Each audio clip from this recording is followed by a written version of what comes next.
Welcome to the Ari Hoffman Show on Talk Radio 570 KVI, your home for the politically homeless, streaming live at KVI.com and the KVI app. If you want to be part of the most dangerous show on the airwaves, call or text the Warrior Injury Law Studio line at 206-421-5757. That's 206-421-5757.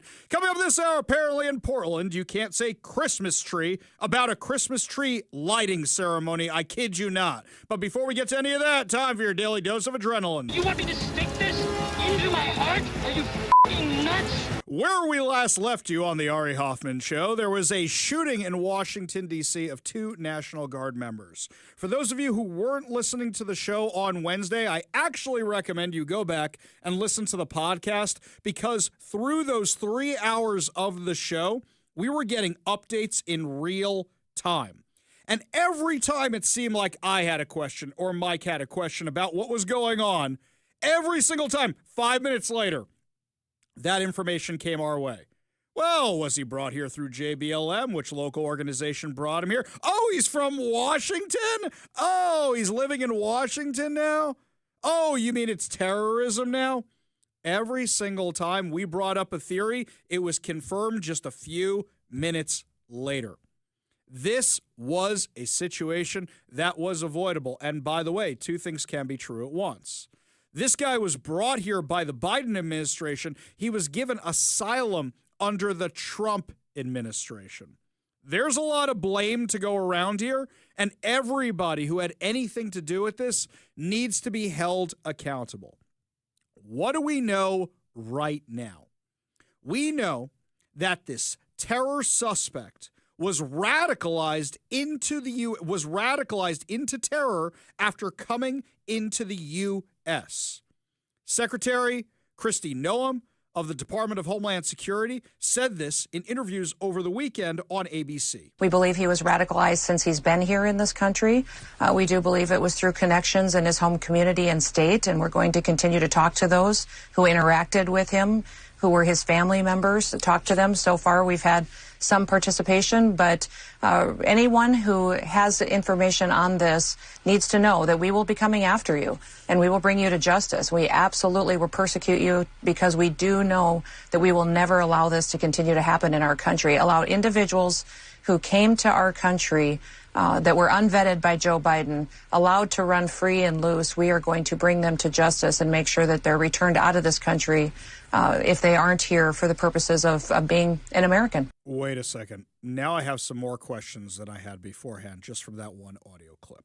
Let's go through what we actually know. The shooter, whose name I can't pronounce, and everybody in the media has been messing it up, I'm not even going to try. This guy was apparently working with the U.S. Armed Forces in Afghanistan. What does that actually mean? We don't know. I was talking to a buddy of mine who got out of the military recently, and I said, what does this mean he worked with the CIA? And my friend kind of scoffed, and he goes, worked with the CIA. For all we know, he's just a translator for the CIA. We don't actually know what he didn't do, but the media loves to blow these things out of proportion.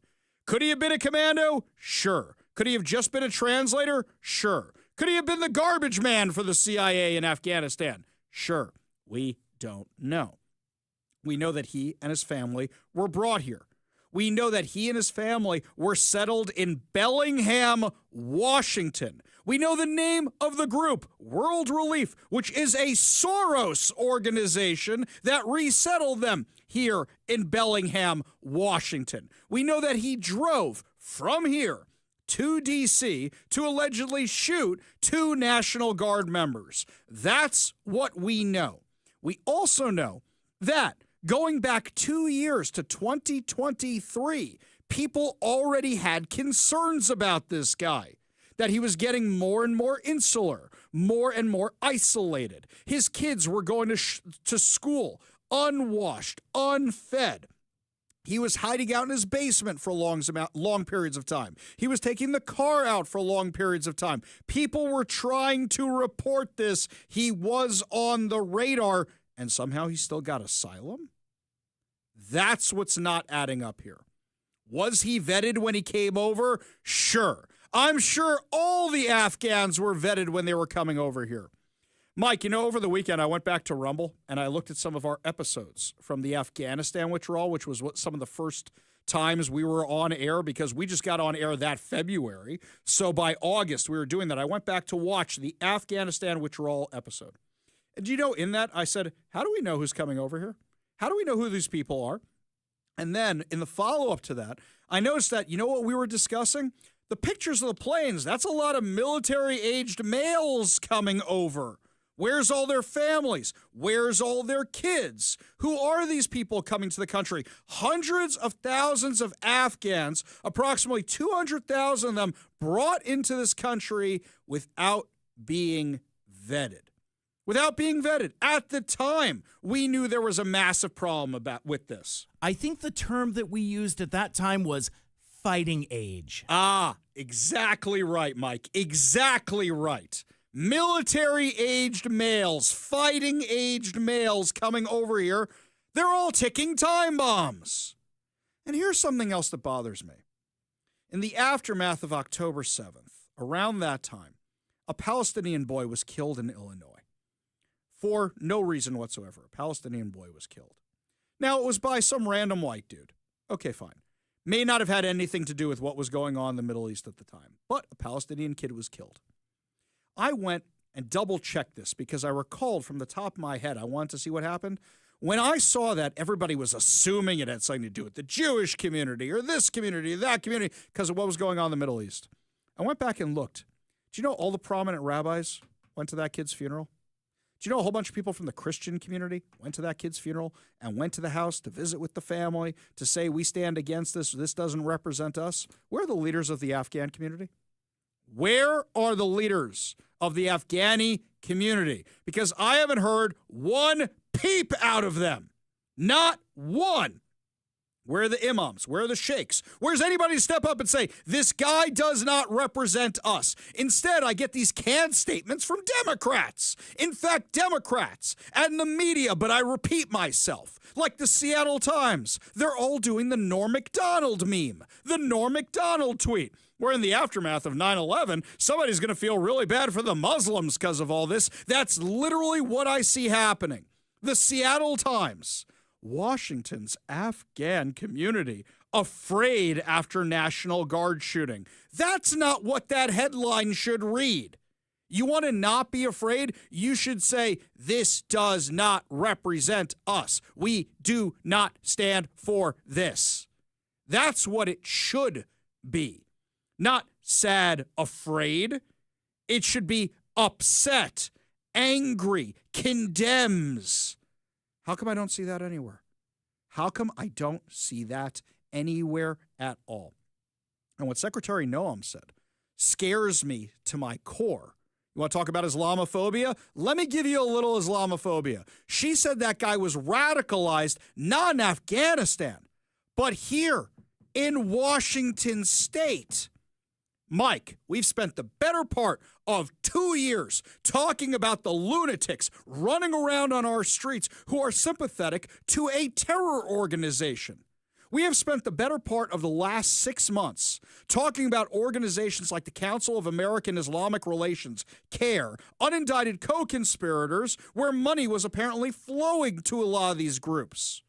Do you know what one of the local people said from CARE about this? They turned it into, oh, well, now everybody's going to be Islamophobic. Why aren't you condemning this stuff? Why aren't you calling it out and say, this does not represent us, which is what you should be saying. Not community sad, afraid after National Guard shooting. How did he get radicalized here? Let's throw out some absurdities for a second, and then you ask if they're really that absurd. Was he radicalized at the University of Washington? We know he didn't go to the University of Washington, but I'm just throwing that out there. And the reason I'm throwing that out there is because you know people who were radicalized at the University of Washington. We've highlighted them on the show. There's no connection between him and the University of Washington. Let me make that abundantly clear. But what groups were resettling him? Oh, a Soros organization? The World Relief Program, which, by the way, gets $3 million from you, the Washington State taxpayer. A Soros organization. Soros, who is also giving money to a bunch of the campus encampments. How is this guy radicalized? Which radical group was it? Was it an organization like the Council on American Islamic Relations? Because we know the Council on American Islamic Relations had this guy who was a lawyer for them to stop the travel ban from other countries. What was his name again? Oh, right, Bob Ferguson, when he was the Attorney General of Washington. So much so that they honored him at their dinner. We know all this. We don't know how he was radicalized. Here's something else we don't know. Who flew him over here? Was it our own U.S. military? We know that we flew him over here somehow. We know it was us. Who flew him over here? You know what else we don't know? Did he have a Washington State driver's license? We don't know. How did this guy who is having mental health problems get to have asylum under the Trump administration? How did all this happen? And how many more ticking time bombs are out there? Here's what Secretary Noam said. That's the irresponsibility that has completely devastated our country, Kristen, put us in such a dangerous position. I don't think people realized when Joe Biden was in the White House exactly how he was allowing our country to be infiltrated with people that we didn't know who they were. Some of them we did know were dangerous, and we went after as soon as they came into this country. But under this program, we could have up to 100,000 people that came in from Afghanistan that may be here to do us harm. And President Trump is absolutely dedicated to getting them out of our country. You see how the anchor kept trying to cut her off? Kept trying to be like, okay, let's not discuss the withdrawal from Afghanistan. The Trump administration, the Trump administration, the Trump administration. They gave him asylum. Yeah, he never would have been here if not for the Biden administration. How many things in the world got completely screwed up because of the Biden administration? How many things? The disastrous withdrawal from Afghanistan. That led to instability in the region. It also led to Russia invading Ukraine. Joe Biden refunding terror groups that have been cut off by the Trump administration led to October 7th. Led to. How many things did Joe Biden and his administration make a mess of that now we are still cleaning up? How much better of a president could President Trump be if he didn't have to clean up that mess first? At the end of the day, we have 2 U.S. service members. One is now dead, and the other one, thank God, is now showing signs of recovery, might be on the road to recovery. We don't know what kind of condition they're going to be in the rest of their lives, and it was all avoidable. This person never should have been in the country. But what I am more concerned about, from the Pulse nightclub shooting to the incident in New Orleans last New Year's, Mike, everybody forgot about that. You remember that guy in New Orleans who drove his truck into a crowd, killed 14 people? That was just last January. We've already forgotten about that. How many other incidents have there been where the guy was radicalized by ISIS, radicalized by some radical terrorist organization? And we're not addressing that at all? Great. Trump made the Muslim Brotherhood a terrorist organization. What are you doing about organizations like CARE? What are you doing about these organizations that get millions of dollars from American taxpayers, and these organizations hate America? How many ticking time bombs are still here? How do we actually vet people from Afghanistan or Somalia? Well, we know that when Joe Biden left the White House, he left us with a 1.5 million case backlog in asylum claims. And individuals are required under a law and under policy to check in every single year when they have asylum in this country, and that wasn't being done. These individuals that were brought in and then vetted on information that was gathered by the Biden administration that wasn't thorough. And so now we're completely changing that since President Trump has been in the White House, and since I've been at DHS, we're using biometric information. We're using those social media platforms and looking at what they're saying and doing, and making sure that we have a government, when a country is sending us someone, we have a government that is stable in that country that can actually share information with us. How do we vet someone that comes from Afghanistan or Somalia or Yemen if they don't have a government that we can communicate with that will share information with us? And so that is one of the prerogatives and one of the priorities that we're putting on these countries if they want to continue to send us people that want to claim asylum. By the way, we had that question day one. We said, who are you vetting these people with? The Taliban? Who are you vetting them with? Where are you getting the information from. For example, let's just use Israel for a minute. Israel and the U.S. have intelligence sharing, have database sharing. The U.S. and Europe have intelligence sharing. We've got intelligence sharing with a lot of countries. You think we're sharing intelligence with the Taliban? How are we vetting any of these people in the first place? I think we should go back in time a little bit to the disastrous withdrawal and go back to Joe Biden's press secretary, Jen Psaki. I remember playing this clip at the time. At the time, I remember this clip, and I remember her saying this, and I said, how?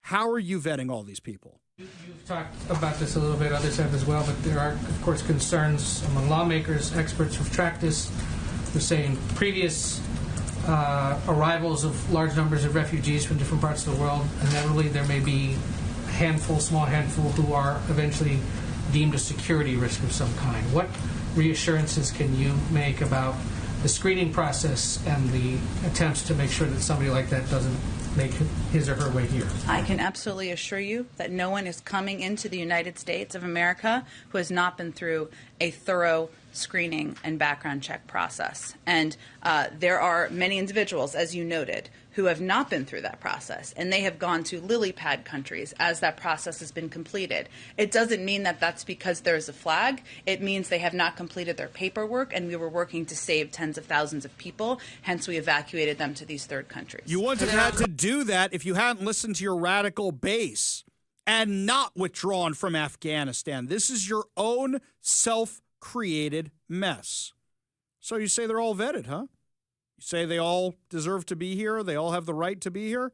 Let's hear from a way better press secretary, Caroline Leavitt. And unfortunately, this is not the only example of a dangerous Afghan who was let in by Joe Biden, who went on to harm the American people.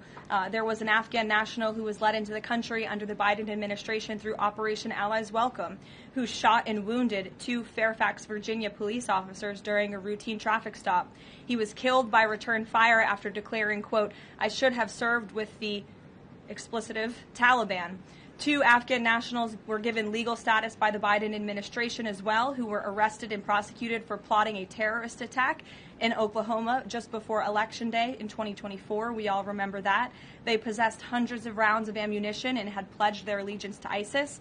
There was also an Afghan national who was on the terror watch list who was apprehended by Border Patrol in 2024, but then he was released into our country by the Biden administration. Again, let's just highlight the absurdity of that.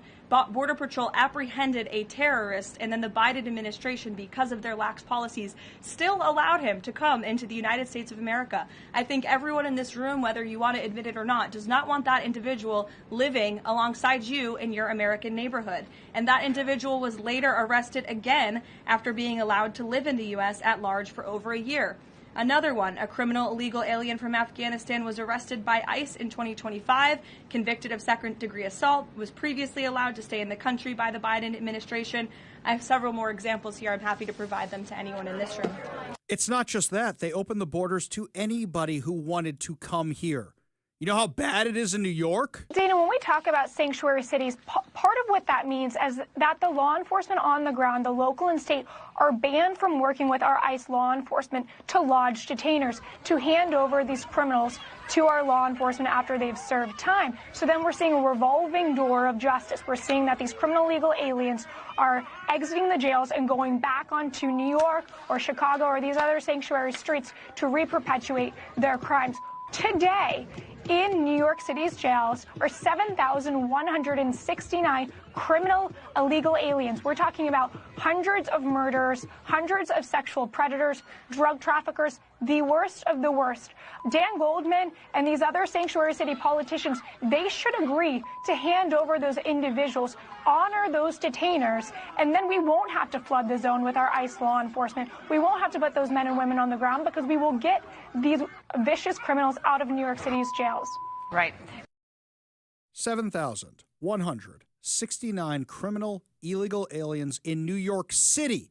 Just in New York City, over 5,000 Afghan nationals have been flagged as national security risks since arriving in the United States under the Biden administration. And here's the crazy thing. Some of them were actually flagged under the Biden administration, and they did nothing about it. All enemies, foreign and domestic. We've got groups here who are radicalizing them. We've got radicals coming into this country. All under the Biden administration, which had an open door policy. For what reason? Let's get some voters in here. Let's get them hooked on welfare.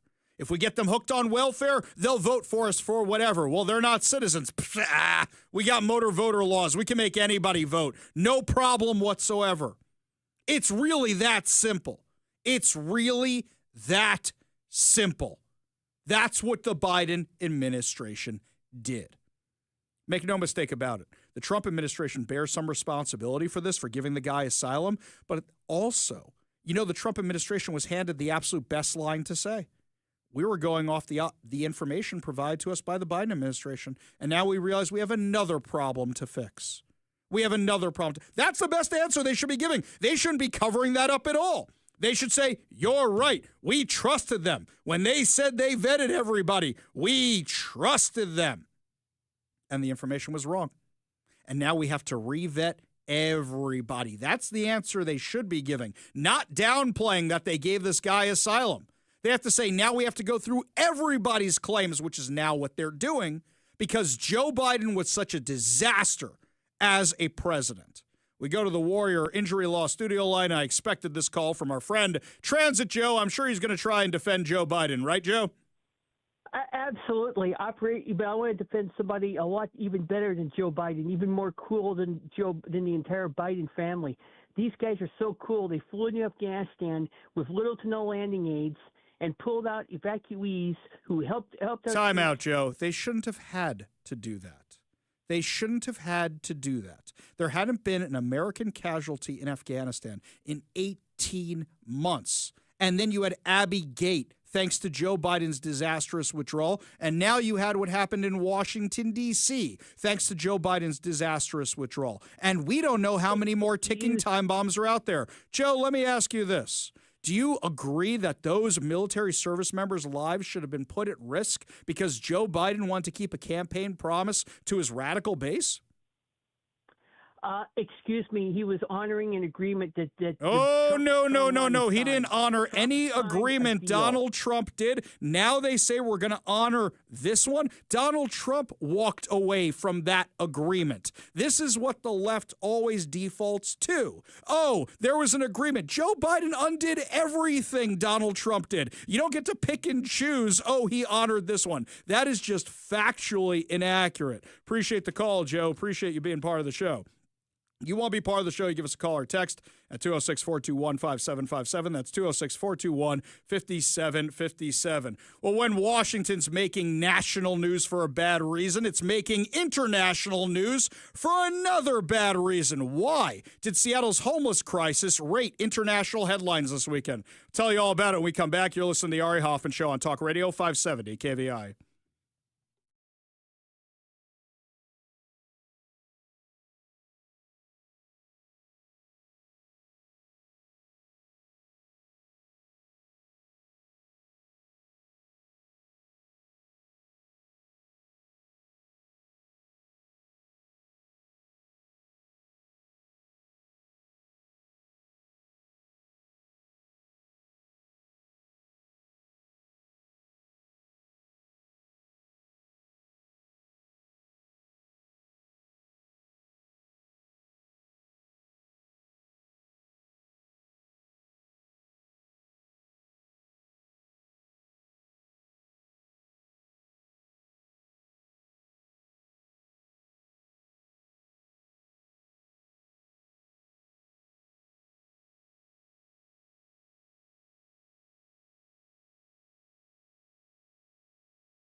Over the weekend, a lot of people were talking about this article in the Daily Mail that was talking about Seattle's homeless crisis.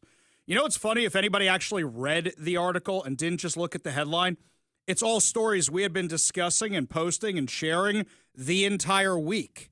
There was literally nothing new, but the Daily Mail figured, hey, we can get clicks by mentioning homeless, Seattle, socialist, Katie Wilson, all in the same headline. There was literally nothing new. Nothing new in that at all. However, there was a picture. There was a picture, which I don't know who took the original, but I know our friend who's over on social media on X, Peak Seattle. I know that this page took a few pictures this week and actually sent me a couple of them. What is it? It's a homeless encampment next to the Mopop. For those of you who don't live in Seattle, that's our pop culture science fiction museum that's supposed to be the shape of Jimi Hendrix's broken guitar, but instead it just looks like a modern art sculpture puked in the middle of downtown Seattle. So it used to be a kind of cool, edgy, fun museum, and now it's just kind of lame, unfortunately, and really overpriced. But it's right there in Seattle Center, right there in the heart of tourist part of Seattle, and right near the Space Needle. What's right next to it? A homeless encampment. It's right there across the street from the thing. And there are these lines that I think are barriers that were put up for the Seattle Marathon, because that was this weekend too. And the homeless people are drying their clothes on the lines put up to either fence off a property or for the Seattle Marathon or for whatever. So the Seattle Marathon is this weekend. I completely forgot it was this weekend until I was trying to get to Einstein's Bagels up in U Village, and I see all these people running all through the U District, and I'm like, what's going on? Oh, right, that was dumb of me. Lucky I went early in the morning, didn't have much of a problem. But other cities that have homeless crisis, or I should say drug-fueled, taxpayer drug-fueled crises, are smart enough to keep the problems away from the tourist center. Not Seattle, though. Not Seattle. This is smack dab right there in the middle of the tourist traps. It's right there. You know what's even more entertaining about where this thing is located? Mopop, for those of you who don't know, is kitty corner from the Gates Foundation. You know what the Gates Foundation says on its website? It has been actively involved in addressing homelessness. What, you guys funded Project Homeless in the Seattle Times or something? What, you guys are actively involved in addressing homelessness? Spare me. That's absolute garbage. Once again, we know what's going to happen when Katie Wilson takes office. And actually, we know more so than we did beforehand. Right before Thanksgiving, probably because she didn't want all the flack for what was about to happen, she announced her transition team. At 4 o'clock today, we're going to tell you how bad it is. Because just from a cursory look before diving into their social media, I recognized 4 names. And there's only one of 2 reasons I recognize names. They're either so good I recognize them right away. It's not that. Or they're so terrible that they are burned into my memory. Take a pick which one there's going to be. And there's a bunch of names that you know too. At 4 o'clock today, we'll have Katie Wilson's transition team and how bad it actually is. Jeff from Kent over on the text line says it would be easier to name anything that Joe Biden didn't screw up while he was in office. Can anybody tell me anything he didn't? Really? Is there? Do I need to play the Jeopardy music while you guys think about it? I can't name a single thing that the Biden administration did not screw up. We go to the Warrior Injury Law studio line. Take a call from my friend Danny, who's still in the Navy. Danny, what's going on? Hey, all right. I just had a bit of a question because I was thinking about what you were talking about, the Afghan refugees who came here and, pretty much brought a bit of their home with them. So my home state of California, unfortunately, has done this thing, and many states have done it, where they said, hey, we don't like this federal law, so instead of, openly rebelling against the government, instead we're just going to decriminalize it. And they did this with marijuana, they've done this with a lot of things. Now, when we look at the illegal immigration issue in the United States, we see a lot of states saying, oh, we're not going to cooperate with finding illegal immigrants, we're not going to work with ICE. And, that's fine, whatever. They're finding a way around the issue of actually doing their dang job and following the law. But it is a legal, valid loophole that they're using. At least it's legal and valid for now. But when it comes to these illegal immigrants who are criminals, who are in prison, who are using taxpayer dollars to stay in prison, what is the status now? Because they're actively stopping ICE from, fulfilling the law, and they're not just decriminalizing it or just looking the other way. They're actively stopping federal law from being enforced within the prison system. So this is insane. Right. That's something I talk about all the time. The Democrats never want to have the nuanced conversation. What's the nuanced conversation? It goes, okay, you want to be the rescuer for the entire world? Fine. Can we discuss the criminals first? And then we'll discuss gardeners, housekeepers, anybody who came here illegally, whatever the case may be. We could discuss those separately, but can we discuss the criminals first? And for the Democrats, it's all or nothing. And by being all or nothing, congratulations. What have you served up to the Trump administration? It's the opposite swing of the pendulum. It's all or nothing. Get rid of all of them. And so far, I haven't heard a good reason out of the left why you should let any of them here, except for, we're a nation of immigrants. Great. Thank you for the talking point. Thank you for the useless parable. Can you give me a real reason why? One, because the Somalian community got here in 1990, and the only thing they've contributed to the U.S. is Ilhan Omar, and as we're now finding out, tons and tons of fraud. Appreciate the call. Appreciate you being part of the show. You want to be part of the show, you give us a call or text at 206-421-5757. That's 206-421-5757. And as I mentioned earlier, the media has been a colossal train wreck through all of these stories that are breaking. When we come back, the Trump administration has a fascinating way that they are dealing with the fake news media, which made me giggle and belly laugh all at the same time. We'll tell you why when we come back. You're listening to the Ari Hoffman Show on Talk Radio 570 KBI.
We told you the mainstream media's response to this tragic shooting in Washington, D.C. that was completely avoidable if not for incompetence at every single level of our government, mostly by Democrats.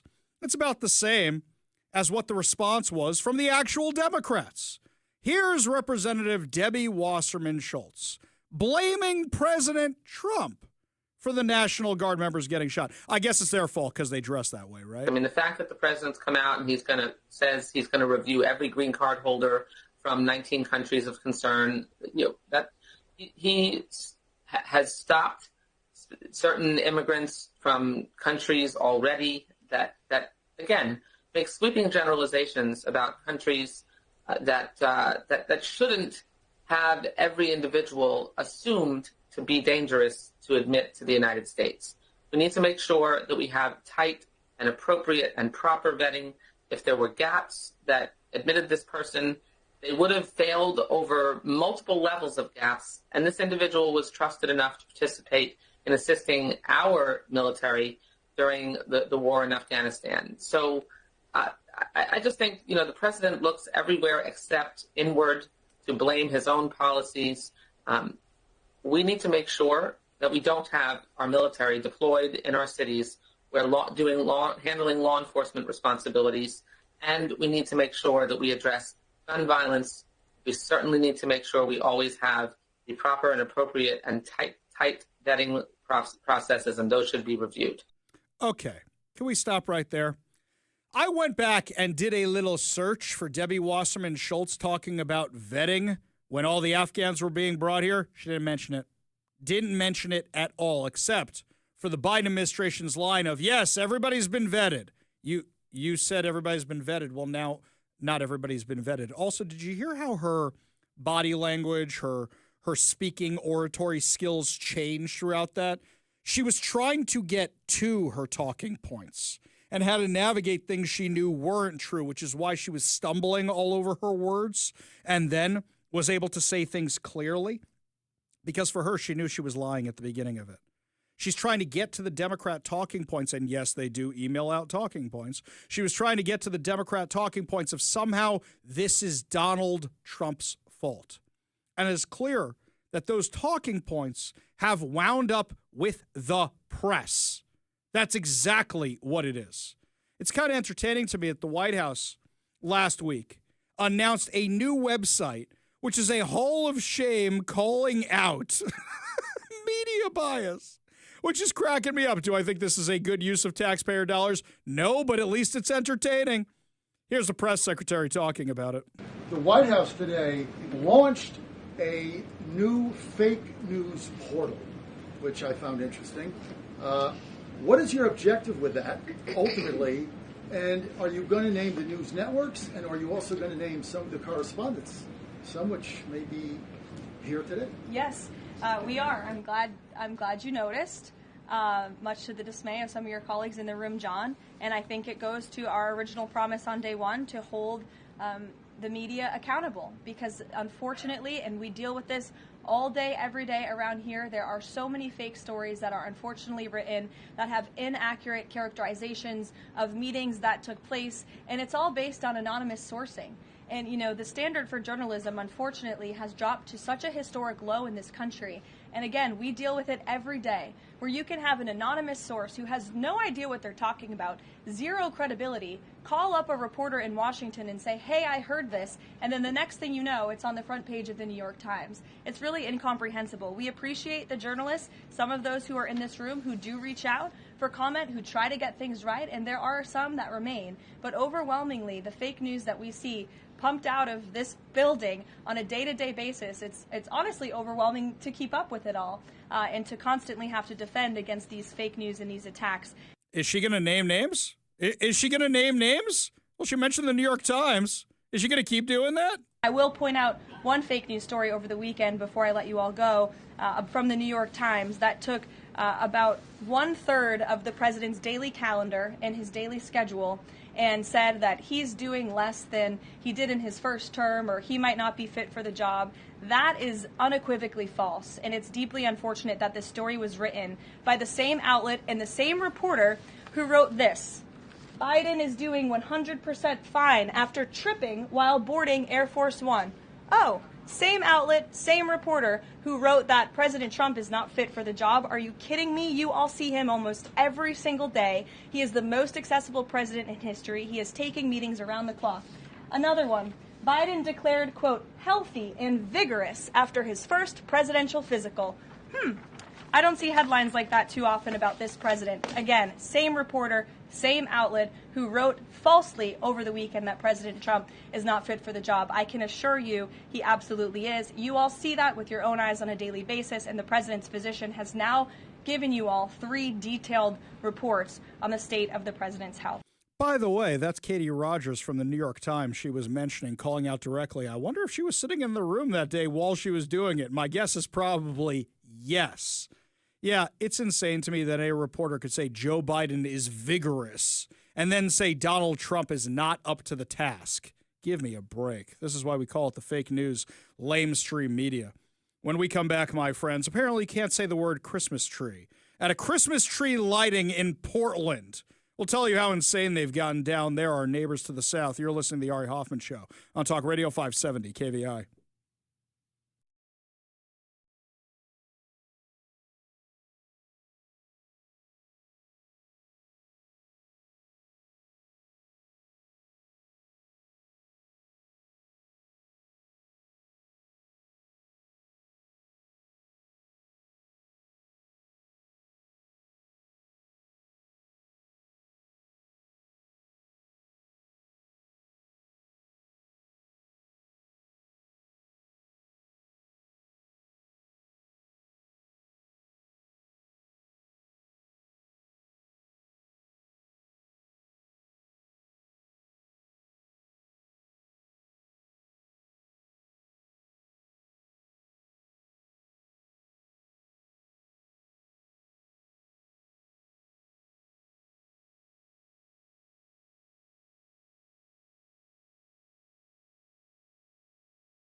Hey, I start decorating my house for the holidays. Hey, we're the Festival of Lights. Why does everybody else get lights on their house? I decided to make sure my house is covered with lights years ago, but then the bouncy house tycoon, retired of course, has decided he needed a few inflatable objects on the front area.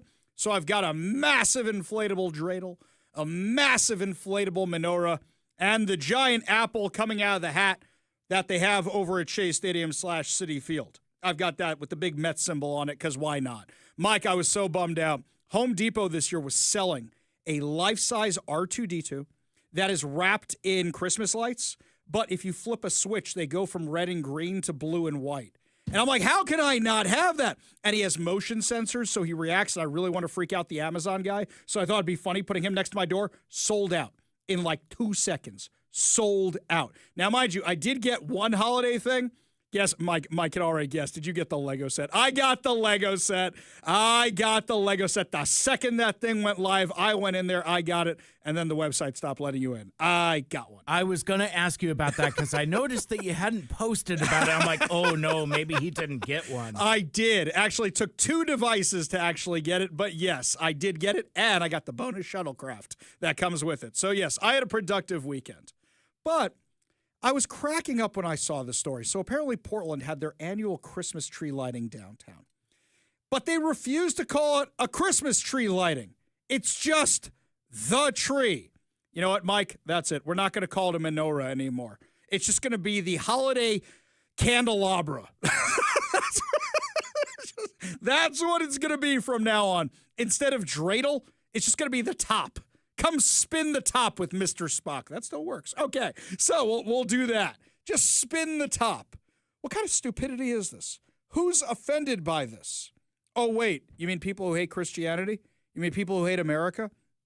Do you know they had speak at this thing at the Pioneer Courthouse for Oregon City's 41st annual tree lighting? They can't even call it. What's the point of lighting it?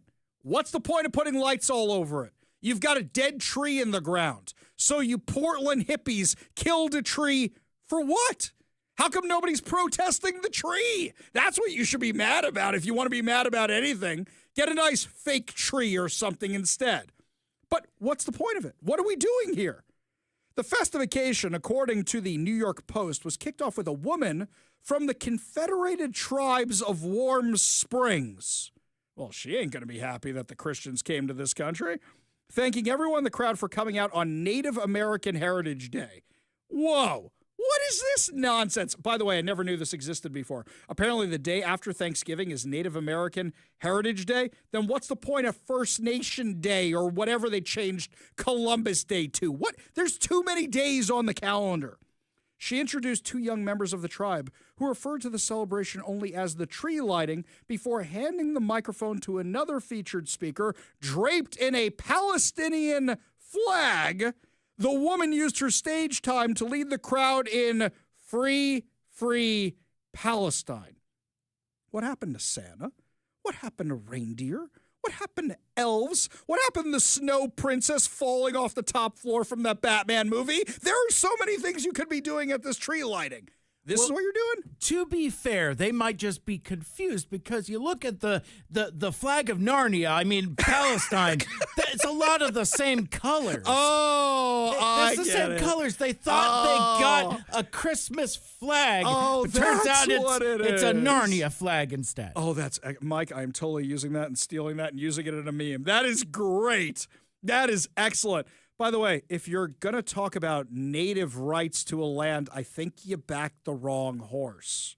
Just putting that one out there for a minute. So, FYI, Portland officially has banned Christmas. This is the dumbest thing ever. It really, really is. Flip side of that, you want today's example of horseshoe theory? Some lunatic white supremacist posted online that he doesn't like that there's so many Christmas songs that were written by Jews. They need to reclaim their Christmas songs.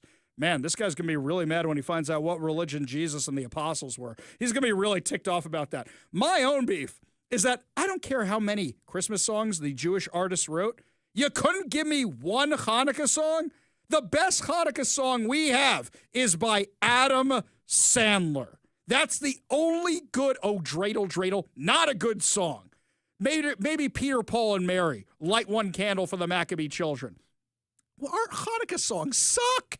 They're terrible. You could write all the Christmas songs you want. Can we just have like a ratio? For every 10 Christmas songs you write, can I get one Hanukkah song? Please.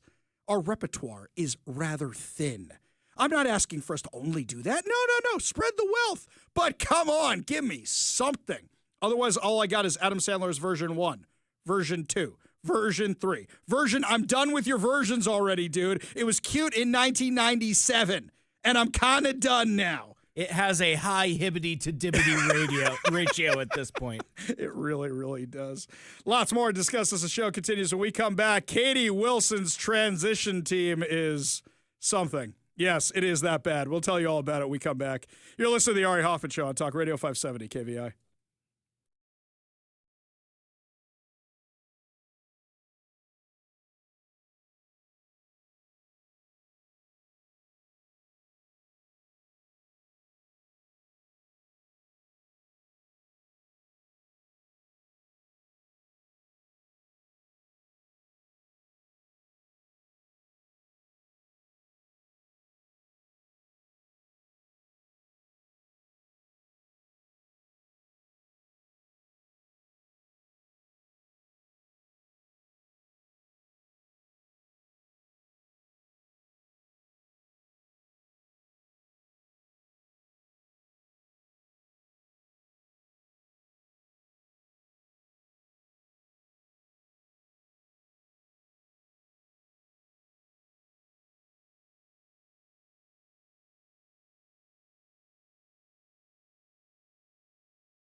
Welcome to the Ari Hoffman Show on Talk Radio 570 KVI, your home for the politically homeless, streaming live at KVI.com and the KVI app. If you want to be part of the most dangerous show on the airwaves, call or text the Warrior Injury Law Studio line at 206-421-5757. That's 206-421-5757. Coming up this hour, Portland is targeting ICE instead of illegals. Man, those guys just can't get out of their own way today. But before we get to any of that, I love the legislation here on the text line about the holidays. Holy cow, people are naming songs for Hanukkah. We had two requests for the Adam Sandler song. Okay, guys, I love you and all. No. Exactly. We're going to save that maybe closer to the holiday time of year. Maybe that's what we'll do. At the earliest. I don't even want that song. I remember that song was so overplayed when I was in high school that there were like sing-alongs on the bus to school of the Adam Sandler song by people who weren't Jewish. Okay, it was a big radio hit. You couldn't get away from it. It was everywhere. So how about we just say we'll postpone that for now, and definitely not the Yasmin Bleeth version that came later. Those were the no good versions. The OG Adam Sandler Hanukkah song, right time, right place. I'll give you. Now, somebody here, William, says, what's on Israel radio nowadays? They might have a few good Hanukkah songs. Now, William, I'm not saying this to make fun of you, sir. Not every country works like the U.S. with the holiday season. Okay, here you've got all these stations that go all Christmas all the time, and they start doing that before Halloween. Before Halloween. I think we can all agree that is just too soon, my friends. If you make the holiday season longer, it's not as special. And as somebody who likes the holiday season, you are ruining my special. Don't do that. Israeli radio, yeah, it don't sound like that. Odds are whatever's on Israeli radio right now is a bunch of Israelis yelling at each other, a bunch of Arabs yelling at each other, or a lot of this. Tel Aviv, ya habibi, Tel Aviv, tistakil kama lirbi misaviv. Yeah, that's what's on Israeli radio, guys. All right, a lot of that kind of stuff, all right? The boots and the cats. The boots and the cats, right, exactly. Yeah, this one, my mom texted in. My mom wants to weigh in on the conversation. She says, I Want a Puppy for Hanukkah by David Diggs. I'm familiar with the artist, not with the song. This is something I will have to search up afterwards. And then this one here. Ari, don't forget the answer to Jewish Christmas music, the album Oi to the World, A Klezmer Christmas. Okay, for those of you who don't know what klezmer music is, and very funny, I like that reference, 206. Klezmer music, I feel like I am aging in front of you. Yeah, put some clarinets and accordions together. I feel like I am turning into a Jewish grandfather in front of you. In fact, it's as bad as shopping at PCC. All of a sudden, what's going to happen is I'm going to be like the guy at the end of Last Crusade who drinks from the wrong cup, and then all of a sudden his hair starts growing out. Well, that's happening to me. Right? That's what happens when you listen to klezmer music. It ages you. It turns you into a Jewish bubby. If you don't know what a bubby is, that's a word in Yiddish for grandma. Not grandma. You become a bubby when you listen to Christmas music. Klezmer music. Which is so funny because I thought that the texter was confused again because, I know a different Oi to the World, and it's by No Doubt. It's a ska song about Christmas time. Yeah. Pick it up. Yeah, no ska. Young Zach isn't around. We don't do ska when young Zach is. He's here in spirit. He loves his ska music. He likes to pick it up. Oh. Yeah, no, we're not going to do that. That's a Oi to the World. Okay. Speaking of Oi to the World, by the way, perfect lead-in. Yes. Oi to the World, Katie Wilson's transition team. All Oi, all the time. There's no upside in this thing, by the way. It's all bad. Bad for the Jews. Are they doing the skanking dance also? Are they also into the ska music? I'm sure they are, by the way. I am sure they are. They too like to pick it up? Yeah. Of course they do. Of course they do. So, Katie Wilson, over the weekend, how does she spend Thanksgiving? She posts a picture of herself for Thanksgiving. Today, I'm feeling so much gratitude to so many people, family, friends, and colleagues, new and old, but I'm especially thankful for everyone who's fighting the good fight to make our city and world better, more just. We're in this together. Hashtag this is your city. Well, apparently it's not Starbucks' city, because the picture is of her with the Starbucks baristas who are on strike right now. By the way, hasn't affected any of the Starbucks I go to, and Mike knows I'm a frequent visitor of the Starbucks for my garbage, childish hot chocolate drink, which, by the way, I found out may actually be why I don't have heart problems. We'll save that for later. Anywho, it's a picture of her boycotting with the Looney Tunes. So apparently, this is your city does not apply to the Starbucks. Oh, please, it's in artistic black and white, so therefore it's meaningful. Oh, I see. You made it black and white, so it's artsy-fartsy. I understand. I see. It's got spirit. Yes, look behind her. It's got all these Looney Tunes. Oh, and Pike Street right there, the signs right there. Isn't that nice? Isn't that wonderful? Well, Katie Wilson is now inviting people to be part of her transition team, because the picks she's made are so terrible. Apparently anybody can work for Katie Wilson's transition team. No experience required, of course. You have to get your parents' permission, though, because I assume most of these people are still living in Katie Wilson's parents' basement, or at least their own parents' basement, right? If they're applying for this.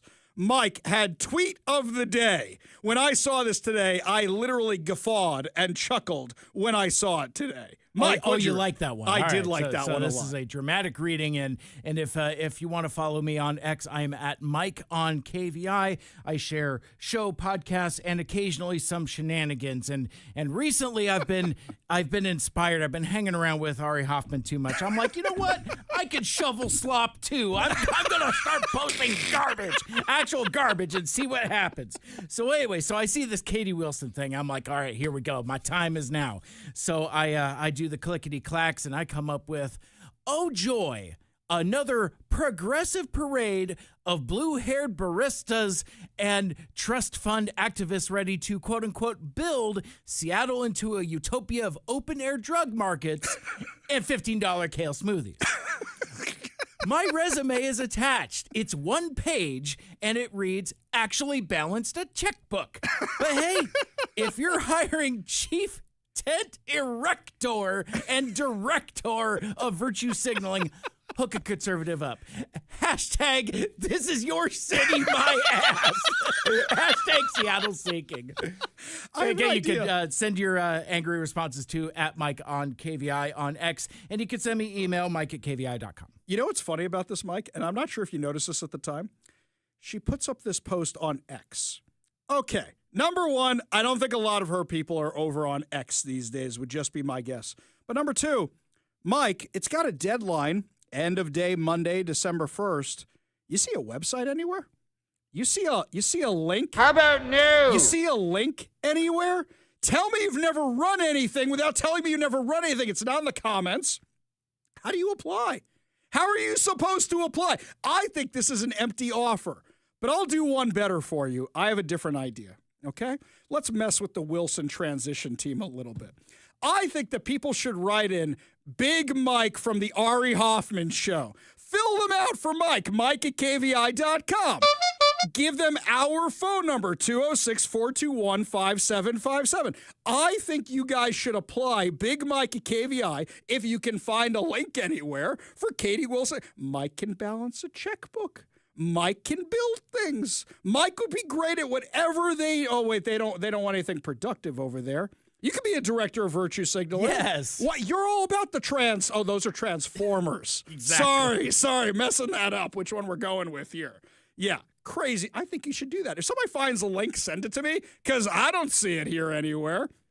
I went looking for it. Not easy to find. I think this is an empty offer. And by the way, it's a little late for this. She already named her transition team. So then what do you want this for? I think this is for who's getting coffee. Well, not getting it from Starbucks. I think this is who's getting coffee for the people for the transition team. I wonder if any of these transition team knuckleheads going out for coffee, and they're like, oh, I've got to go get coffee. Oh, Dang it. It's like, how come this Starbucks is closed? Oh, right. Oh, no, it's a better one. It's a better one. They quit their job at Starbucks because they're fighting the man and they're fighting oppression. And I'm going to work for Katie Wilson. I'm going to work in politics. I think I'm having my West Wing Sam Seaborn moment where I'm walking out of my law firm, even though it's a coffee shop, and I'm going there to work for the White House. I'm going to work for President Josiah Bartlett. I'm going to work for Katie Wilson. And the first thing we do is, hey, you're new to the team, so we're going to start you out nice and easy. Can you go get coffee for everybody? There's a Starbucks around the corner. Oh, how awesome would that be? Just where's our account that we have? Oh, it's with Starbucks. It's downstairs in the lobby. Would you mind going there and helping the man out? Could you imagine some progressive yahoo in their cubicle thinking they're having like a Jerry Maguire moment, and it's like, I'm gonna go work for Katie Wilson, the lily whitest person you know. Yeah, this is like, how would you describe Katie Wilson? White. Yeah. Oh, Mike, you're gonna love with this. As much whistle as White. you can put in as possible. Yes, white. So. This is funny. I'm a product of my own disaster. So, you know the memes I've been making on social media?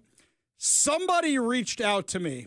There were multiple people, I should say, who actually reached out to me this week via email, asking me to show the source for Katie Wilson saying she was giving up her police protection detail. I had news people reaching out. I had regular people reaching out. I had lots of people reaching out. And you know what my response was to all of them if I wanted to be funny / snarky? Look at the top of the graphic where it says Ari Hoffman foe. Most of them did not reply to me after that one. And they're like, what's the fox say? I don't know what that means. I don't know what that means. I had people who were serious. I had people from law enforcement reaching out about that one. You know, maybe I'll make a new one tonight and I'll replace all the police officers with Antifa people and say that she has decided to replace her police protection detail with Antifa because she actually did that during the campaign. She had the Antifa guys. Okay, all shenanigans aside, I promised you who's actually on her team. And I think every day we'll do a few of them because there's just too many of these fools on this team. So, who's on here? One name jumped out at me right away. Jesse Hagopian. And you may say, who is Jesse Hagopian? Well, you've been listening to the Ari Hoffman show. You might have heard his name dropped once or twice.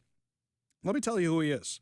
He's been a central national voice urging school districts to eliminate school resource officers, arguing that police in schools criminalize black youth and contribute to the school-to-prison pipeline. His speeches, articles, and organizing consistently call for removal of all police from K through 12 campuses, shutdown of SRO programs statewide, replacement of law enforcement with restorative justice and community accountability models. As part of Black Lives Matter at School, Hagopian helped coordinate and develop student walkouts and protests calling for police abolition, including events that promoted phrases such as cops out of schools, fund counselors not cops, and abolish policing as we know it. This is a guy who has called police systems, white supremacist systems, institutions of racial violence, state agents who perpetuate harm rather than safety. He has repeatedly argued that policing is incompatible with racial justice. He backed efforts to defund the Seattle Police Department. This is who she wants, and she wants to be the community safety gal. Oh, great. Wonderful. Fantastic. This is just phenomenal. This is who we got.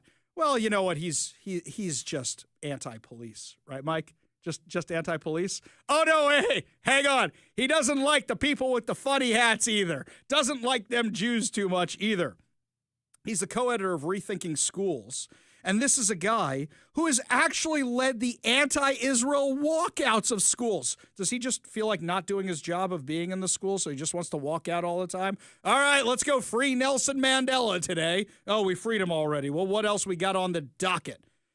He's one of the leading national voices pushing this Teaching Palestine nonsense, a project he co-edited that portrays Israel primarily through the lens of colonialism, occupation, and racial oppression. It includes testimony from activists tied to the BDS, Boycott, Divest, Sanction movement, and frames Zionism as a political ideology intertwined with structural racism. This is who she picked for her team. Time out. Can anybody name any meaningful skills this guy has? No, really. Really. Just give me one. The term grifter comes to mind. He's doing the racial grift, which everybody has junked. He's also appeared at rallies and events alongside activists who use anti-Israel rhetoric such as genocide, apartheid, ethnic cleansing, all that. He frames Israel as an inherently racist state, presents Palestinians exclusively as victims of Western-backed oppression, offers no serious exploration of Jewish history or their ties to the land or their security concerns from the very people he's promoting. This is who is on Katie Wilson's transition team. By the way, Hagopian, tip of the iceberg. Does the name Colleen Echo Hawk mean anything to you? Ah, yes. Didn't she run for mayor or city council, something like that? She ran for something around here. I remember that. So she's at the top, the tippy top of the list. Yes, if we want to impress people, you know what we do? Get the Native American anti-everything activist. Put her at the top of the list of who's running this transition team. The person who wanted to be mayor but didn't quite get that far. The person who wanted to be city council but didn't quite get that far. Put them at the very, very, very, very top. Wow. By the way, something else about this list, there are very few political people who know anything, and there are very few people who've had real jobs before. In fact, I think most of these people are still living on their parents' couches like Katie Wilson was. So in that sense, she has gotten a perfect combination of people to be on her transition team who represent her values. This is great. This is real. I can't wait to see what happens. Okay, guys, should we do predictions? Predictions for Seattle. Pain. No, what are the predictions for Seattle? More homeless encampments, less police, higher taxes, fewer services. Anybody else got any other predictions? Give me a call or a text at 206-421-5757. That's 206-421-5757. Let me know what your predictions are. I can't wait to see what the predictions are going to be. Send them on over. I want to see every single one of them. Lots more to discuss as the show continues, my friends. When we come back, taxes. Democrats aren't even hiding the ball, gearing up for more taxes here in Washington. I'll tell you what's going on when we come back. You're listening to the Ari Hoffman Show on Talk Radio 570 KVI.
Welcome back to the Ari Hoffman Show. Just to remind you, download the KVI app. And good news, everybody. We are back on Spotify. Either the shadow ban is over or something shook loose or whatever's going on. But yes, all those episodes you missed, they are now back on Spotify. You can get us on whatever your preferred podcast platform is. Even if you don't listen to podcasts, do me a favor. Go over there, give us a subscribe to show that they were right in restoring our show to Spotify. Spotify used to be the one we didn't have the problems with. This is new for us. Anyway, speaking of scams, Washington Attorney General Nick Brown is launching a campaign to combat holiday scams. Isn't that nice? Alongside the Office of the Secretary of State, they're looking to put residents on alert to avoid falling victim to scammers during the busy holiday season. The Pause, Check the Cause campaign aims to raise awareness about deceptive or fraudulent charity solicitations. You know, I know somebody who's a bit of a fraud. Secretary of State, how many illegal aliens you got voting over there? Can we check that out before we go looking for more frauds? I'm not saying the charity stuff isn't important, but, you know, I kind of feel like the state of Washington is there with their hands out going, please, sir, I'd like some more. That's what's going on here because no amount of money is ever good enough for these guys. They want more of your money. The difference is they threaten to put you in jail or fine you if you don't give them the money they think they are entitled to. We remember all this, right? Okay, just making sure. So, Washington Democrats are now gearing up for another massive tax, a huge tax. Exactly. Governor Bob Ferguson signed the Democrats' largest tax increase in Washington state history in the last legislative cycle. After saying, I'm not going to increase taxes. No. We want to work to cut things. And he cut essential services. And then he blamed Donald Trump for the cuts in essential services. So now they are ramping up after passing $9.5 billion worth of taxes. They wanted $12 billion, but that was just too much. Here comes socialist Sean Scott from Seattle with Rebecca Saldana, and they're proposing another $5.5 billion in taxes. Now, as we discussed last week, they're doing this right after Microsoft's president said they might start moving jobs to Vancouver and elsewhere if they keep getting hit with taxes. Do you guys remember back in April, before Bob Ferguson signed all this, a letter went to the legislature. It went to all the leaders of the legislature, including the Republican ones, and Bob Ferguson. It went to all of them saying, you guys are making it very, very hard to do this, and we are worried about the economic impacts if you do this, if you raise more taxes. It was signed by everybody. It was signed by Microsoft and Amazon and Costco and REI and Starbucks, you name it. It was even signed by the Seattle Mariners. I remember this because at the time they're talking about building this baseball stadium down in Oregon. And I said, well, soon you might have the Oregon loggers. I don't know what we call them. Maybe that. The fentanyl addicts. I don't know what we call them. The Antifa. The Oregon Antifa. We'll just call them that. It'll be like Prince, the Antifa. That's what it'll be down there in Oregon. Because these taxes are expensive. And businesses want to make a profit. So they're going to move. Over the weekend, I had some people mad at me for quoting Brad Smith, the president of Microsoft. Mad that I would quote him when he said that the escalating tax burden could devastate the state's economy and drive jobs out of state. He compared it to a deflating balloon, which is actually a pretty deft analogy because that's what we say all the time. They're not going to leave tomorrow. It's not like just Boeing's going to load everything on the planes they're building, including the warehouse, and just fly out of here. No, they'll leave through attrition, which is why they're building new airplanes elsewhere. Amazon left Seattle through attrition. One program ends, another one begins. They go across the water to Bellevue.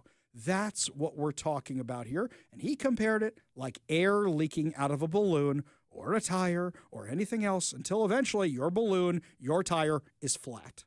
That is what is happening here.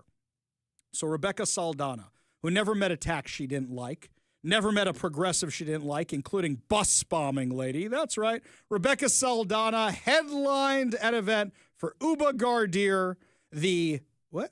Hang on a second. Isn't she Somalian? Walked on a bus filled with children and threatened to blow it up. She headlined an event for her after the video went viral. After the video went viral of her threatening to do that, she still headlined an event for her because she's a progressive. Yeah. So these are the ones who want to pass the tax. Sean Scott, the guy who went to demand that charges be dropped against all the people who blocked the entrance to SeaTac to Free Narnia or something like that. They went to do that, and he showed up to protest that? These are the people who are doing this. Has either one actually had a real job in their lives? Oh, by the way, my favorite is they're saying this is needed to protect public services from the impact of President Donald Trump's one big, beautiful bill. Yeah, one little teensy tiny problem. The cuts are not because of Donald Trump. Governor Bob Ferguson and the Democrats are blaming Republicans for the Medicaid cuts, but they're the ones who slashed nearly $800 million from Medicaid months before Congress even talked about the one big, beautiful bill. So spare me your nonsense. This is what they're going to be funding. You remember we had Representative Travis Couture on to discuss this in April. In April.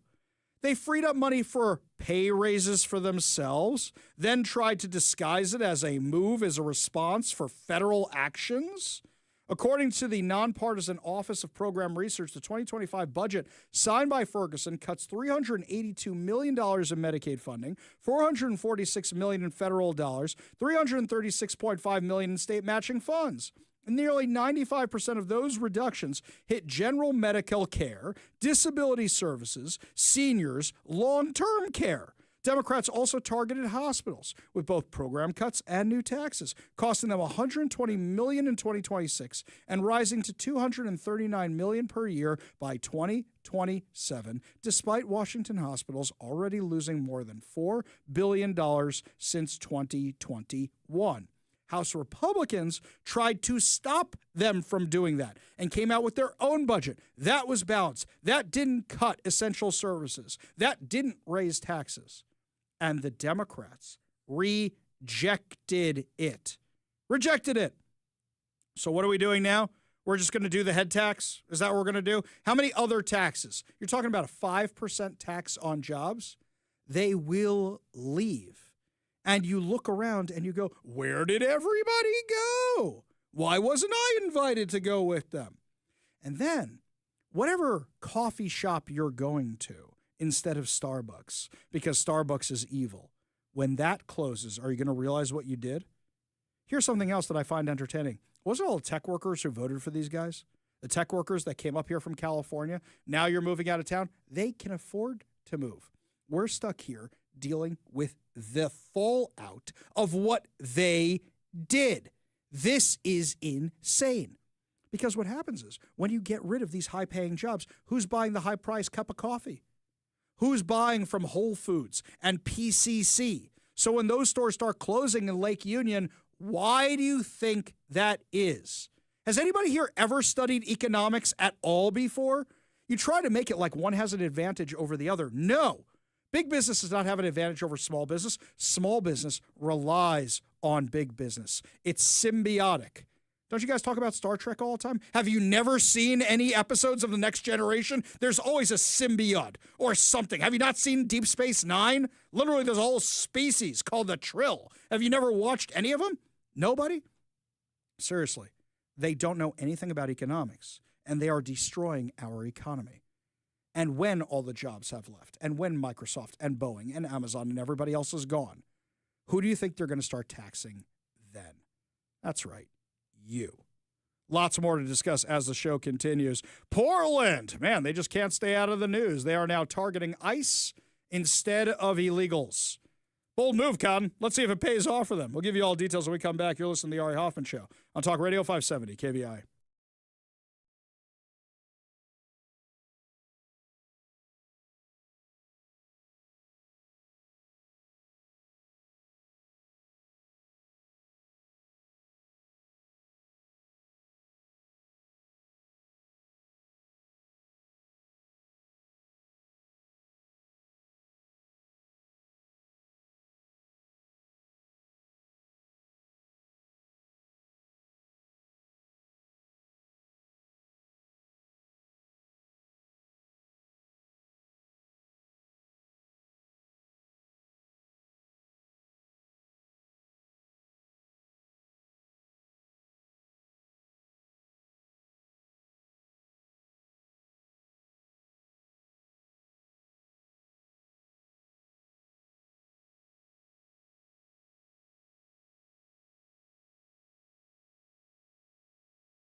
Before Thanksgiving, Oregon Democratic Attorney General Rand Rayfield issued a joint letter to the Department of Justice and Department of Homeland Security vowing to arrest and prosecute federal agents on allegations that excessive force is being used against agitators at the Portland ICE facility and in the field while apprehending illegal aliens.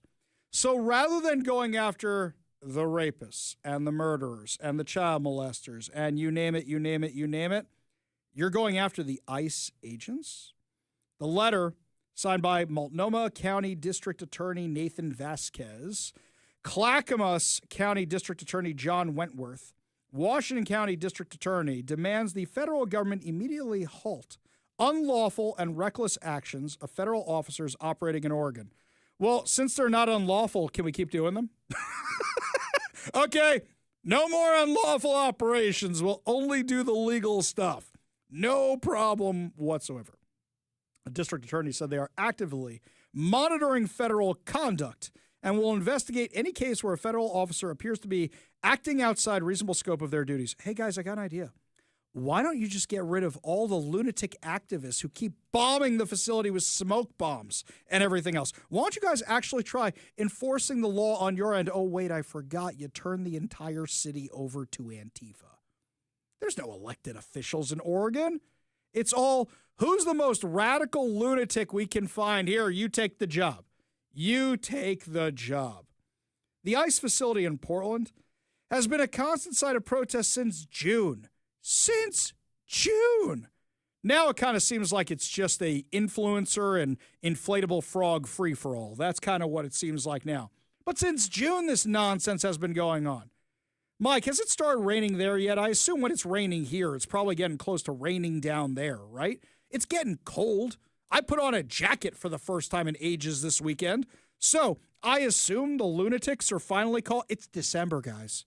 Did you go home for Thanksgiving? Oh, wait, it's Native American Nonsense Day or whatever it is. So I assume you guys don't do Thanksgiving, right? How about Christmas? Oh, no, wait, can't do Christmas. Mike, I'm going with your idea. We should just tell them that the colors of Christmas are really for Palestine. That's what it is. And then maybe we'll get them to go home, right? Maybe we'll do that. Is there some Christmas tree you can go protest? Wait, you guys did that already. This is the nonsense that has been going on night after night after night. In fact, it's worse than that. A city in Oregon has declared a state of emergency in response to increased ICE operations, which have resulted in hundreds of arrests within the past month in the Portland metro area. The city of Hillsborough doubled down on its sanctuary status for illegal immigrants and enacted a resolution intended to prevent them from being apprehended by ICE. The city, located just outside of Portland, condemned immigration enforcement operations in its emergency declaration and called for an immediate end to such actions. Hang on a second. So you don't have an issue with the child molesters or the child rapists or the drug dealers or the murderers or any of that. You have an issue with the ICE agents. You know, it seems like the only place this kind of nonsense resonates is deep blue states, deep blue counties, deep blue cities like Portland, like Seattle, like California, like Los Angeles.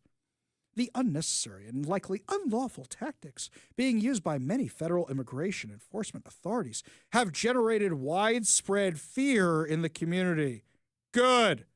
Which cause our residents to be fearful of leaving their homes to go to work, school, access city services, take public transportation. Good. So it's going to be lighter traffic around here and there'll be more jobs and less people on the taxpayer dime. Is that what this sounds like? Exactly what I voted for. Exactly what I voted for. Hillsborough City Council asked the public to report ICE activity and vowed to conduct more Know Your Rights trainings for illegal aliens, which offers them guidance on how to evade ICE arrest. Isn't that assisting in violating federal law? Isn't that what it is? Hey, Trump administration, maybe we should give Trisha McLaughlin a call.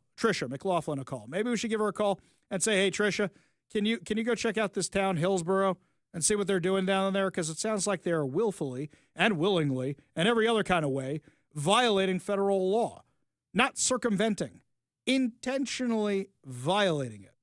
The city of Hillsborough reaffirms its commitment to being a welcoming, inclusive city and to shielding illegal aliens to the best of our ability from fear, discrimination, unjust enforcement practices. By adopting this resolution, Hillsborough strengthens its sanctuary measures, upholds its core values, and supports the well-being of all residents and visitors, especially immigrant and other vulnerable communities. I have a question. Any of you ever read Godsod's book, Suicidal Empathy? It's worth it. Pick it up from Amazon. If you don't own it, pick it up and read it. I had a whole discussion with him, not just the one we had on stage at the event that Future 42 ran in Renton this summer, but I had a whole discussion with him over drinks afterwards. Fascinating guy, by the way. Absolutely fascinating. Where the two of us just cannot believe how crazy the lunatics are around here. Cannot believe how they've lost their minds. And they don't realize the risk they're placing themselves at. After what happened in Washington, D.C., do these guys not realize how many ticking time bombs there are in this country? And the guy who allegedly shot the 2 National Guard members in Washington, D.C., here's the crazy thing. They don't even think he was radicalized in Afghanistan. They think he was radicalized right here in the good old U.S. of A. You think that's not happening with the people in Oregon? You think that's not happening with the people in California? I guarantee you it is. How many more incidents do you need like that? You guys should know. You're the kings of radicals down there in Portland. Well, at least, the feds are doing something. According to Katie Daviscourt, reporting for the Post Millennial, a violent Antifa militant pleaded guilty to launching an arson attack on the U.S. Immigration and Customs Enforcement facility in South Portland. Trenton Edward Barker of Portland faces up to 20 years in a federal prison. He'll be sentenced on March 4th. The incident occurred on June 11th. According to an FBI affidavit, Barker was among a group of protesters who erected a barricade in front of the ICE facility gate. The defendant was captured on surveillance video, igniting a flare, throwing it into the barricade, consisting of objects and debris, which resulted in a very large fire. The fire caused significant damage to the building's security system and metal gate that restricts ingress and egress to the facility, according to court documents. Barker, who was dressed in Antifa's black bloc militant uniform at the time of the attack, was charged in October with arson and destruction of government property. He pleaded guilty on Wednesday. Do you know why he pleaded guilty, by the way, and didn't go through trial? They've got him dead to rights. And he's not messing around with local Multnomah County prosecutors. This is the Trump administration. Do you want to know why it's a bunch of lunatics in frog costumes and influencers out there now? Because the Antifa lunatics have realized, do we really want to risk federal charges for this? You mean when you enforce the law, people actually follow it? No, didn't see that one coming. We need a national crackdown on Antifa, like this nonsense that happened in New York over the weekend. When we come back, my friends, you know what else happened in other states over the weekend? Gas prices fell, but not here in Washington. We'll tell you why when we come back. You're listening to the Ari Hoffman Show on Talk Radio 570 KVI.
Welcome back to the Ari Hoffman Show. Just want to remind everybody, check out KVI.com. You can stream the show over there, check out interviews, check out podcasts, and I just put up a slew of new articles. Yes, I was bored over Thanksgiving, had too much downtime, didn't know what to do with myself. So put up a whole bunch of articles because I was the only one working over Thanksgiving weekend. Check them out at KVI.com. While you're there, remember to sign up to become a KVI Insider so you find about events and so much more. Well, good news over the weekend. Even CNN is reporting that gas prices are going down. This is CNN. This morning, some states seeing gas prices below $3 for the first time in years. Let's get to CNN's Matt Egan for the good news on this. Yeah, absolutely. It's nice to finally be here with some good news on the cost of living front. So for the first time in 4.5 years, gas prices are averaging $3 a gallon nationally, according to AAA, down by 7 cents in just the past week. Gas prices were low a year ago as well, but they're even cheaper now. This is encouraging to see because late last month there was a period where gas prices were actually higher this year than last year, but that has reversed again, and now we've just fractions of a penny away from breaking below $3 a gallon. Now, as you mentioned, we've got 20 states across the country where the average is actually less than $2.75 a gallon, including North Carolina, South Carolina, Texas, Iowa, Wisconsin, and Colorado as well. Certainly nice to see this. Why is this happening? Well, it all comes down, of course, to oil prices, right? Oil prices are about $59 a barrel this morning. If you look back in history, on December 1, 3 years ago, we're looking at $81 a barrel for oil, $67 even last year, so significantly cheaper, and that's because right now, supply of oil continues to outpace demand. It's U.S. supply. Production in the U.S. is at all-time highs. It's higher than last year, but only a little bit higher. OPEC is the big story, though, right? Saudi-led OPEC, they are ramping up production substantially this year. They've signaled that they plan to pause those output hikes next year. But for now, look, this is a good story when it comes to the affordability crisis. Gasoline, it's relatively cheap. All right. Well, good news for now, Matt Egan. Thank you very much. Thank you, John. For that. Sarah. Of course, it's CNN. What did they leave out during that report? What did they say at the very, very beginning of it? This is the first time in 4.5 years. Huh? Why do you think that is? Gee, that's a toughie there. You mean because the last guy didn't let anybody drill, canceled pipelines, and the new guy ramped up energy production? Oh, and the last guy went to Saudi Arabia to beg them to produce more oil. And guess what they said? Do you know what they said? They said no. They said, how about no? That's exactly what they said. Literally, in that voice, too. That's what the Saudi prince said to them. MBS literally walked up to him. Could you imagine? It's like, and he does like the whole chair bit. He's like, get me a motorized chair. Gets in the chair. How about no? Right. He's pretty good. He wouldn't even shake Joe Biden's hand. Do you remember all that? Yeah. Do you know why this is all happening? We've ramped up energy production. By the way, you know why gas prices went up for a little bit? Because the problem is when you ramp up energy production, everybody else ramps up energy production. Now, gas prices are going down, so people go, yeah, we got to depress that a little bit. But do you know why they're going down again? Because what's happening is now you're ramping it back up because you're expecting other countries that were buying it from Russia. Now that there's more sanctions to go, we don't want your Russian oil anymore. And the reason OPEC's ramping up now is because the U.S. said to them, look, we can sell everybody gas or you guys can sell everybody gas. Which way do you want it to be? This is all about being leader of the free world. And so many people do not understand how economics work. Also understand that when these countries buy things from America, they buy them in U.S. dollars, which adds buying power to the U.S. dollar, makes the U.S. dollar more powerful. The amount of, hey, somebody want to get Katie Wilson in here? I could give her economics for free. I really could do this. You know what? You could take an online course. You could probably ask ChatGPT these things. It'll tell you, Katie Wilson. She strikes me as a ChatGPT gal if she actually knew how to use it. Oh, wait, she is a millennial. She is a millennial. They probably do know how to use it. She's an actual millennial, yeah. Oh, God, no wonder she sucks so much. But anyway, looking at the prices here, how come the prices here in Washington haven't gone down? How come the prices in Washington are only going up? Oh, right. Thanks to the Climate Commitment Act passed by the Democrats. And it's only going to get more expensive. It doesn't matter what's happening nationally because for them, the taxes they're putting on these are based on the amount of carbon output. They have this weird, crazy formula, but their weird, crazy formula, you can actually use their weird, crazy formula to tell you exactly how expensive gas is going to be. There's a map that Future 42 put out. It's 3 states. It's Washington, Oregon, and Idaho, who are all right next to each other. Washington, average price is $4.18. That's according to AAA, not even according to Future 42. They just put the graphic together. Oregon, $3.81. Idaho, $3.27. Do you think that's just because the oil companies, the big evil oil corporations, do you think they decide to just gouge the people here in Washington? Do you think that's what it is? No. You know, I think the left thinks that every single one of these oil executives is Dennis Hopper sitting on that big oil tanker in Waterworld with all the people on the jet skis. The D's. God, that movie was terrible. Stunt show at Six Flags, awesome. But that movie, unwatchable. Garbage. Anywho, getting back to this, they think they're all Dennis Hopper. And they think they're all looking for their eye on the deck of that ship or whatever it is. That's what they think. And they don't realize the more they jack up the taxes on them, the more it affects us. And then they complain about affordability crisis. You guys made this mess yourselves. This is your disaster. Just like with the housing market. Do you need an explanation on that too? I'm happy to give it to you. Ugh, morons. Absolute morons. Oh, maybe this is why Katie Wilson was living in her parents' basement.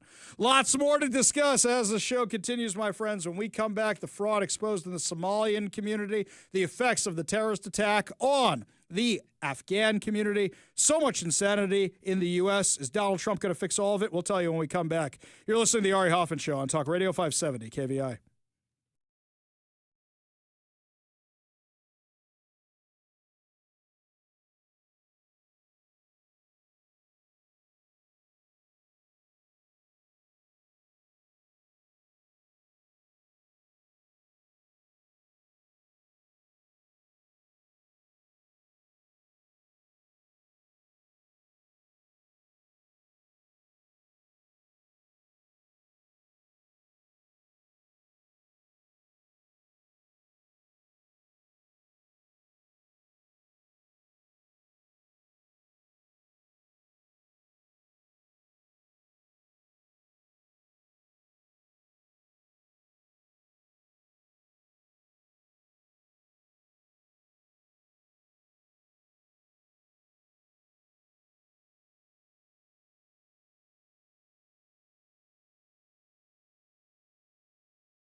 Welcome to the Ari Hoffman Show's final hour free for all. Your calls, your texts, your thoughts, your stories, streaming live at KVI.com and the KVI app. If you want to be part of the most dangerous show on the airwaves, call or text the Warrior Injury Law Studio line at 206-421-5757. That's 206-421-5757. Another honor killing here in Washington.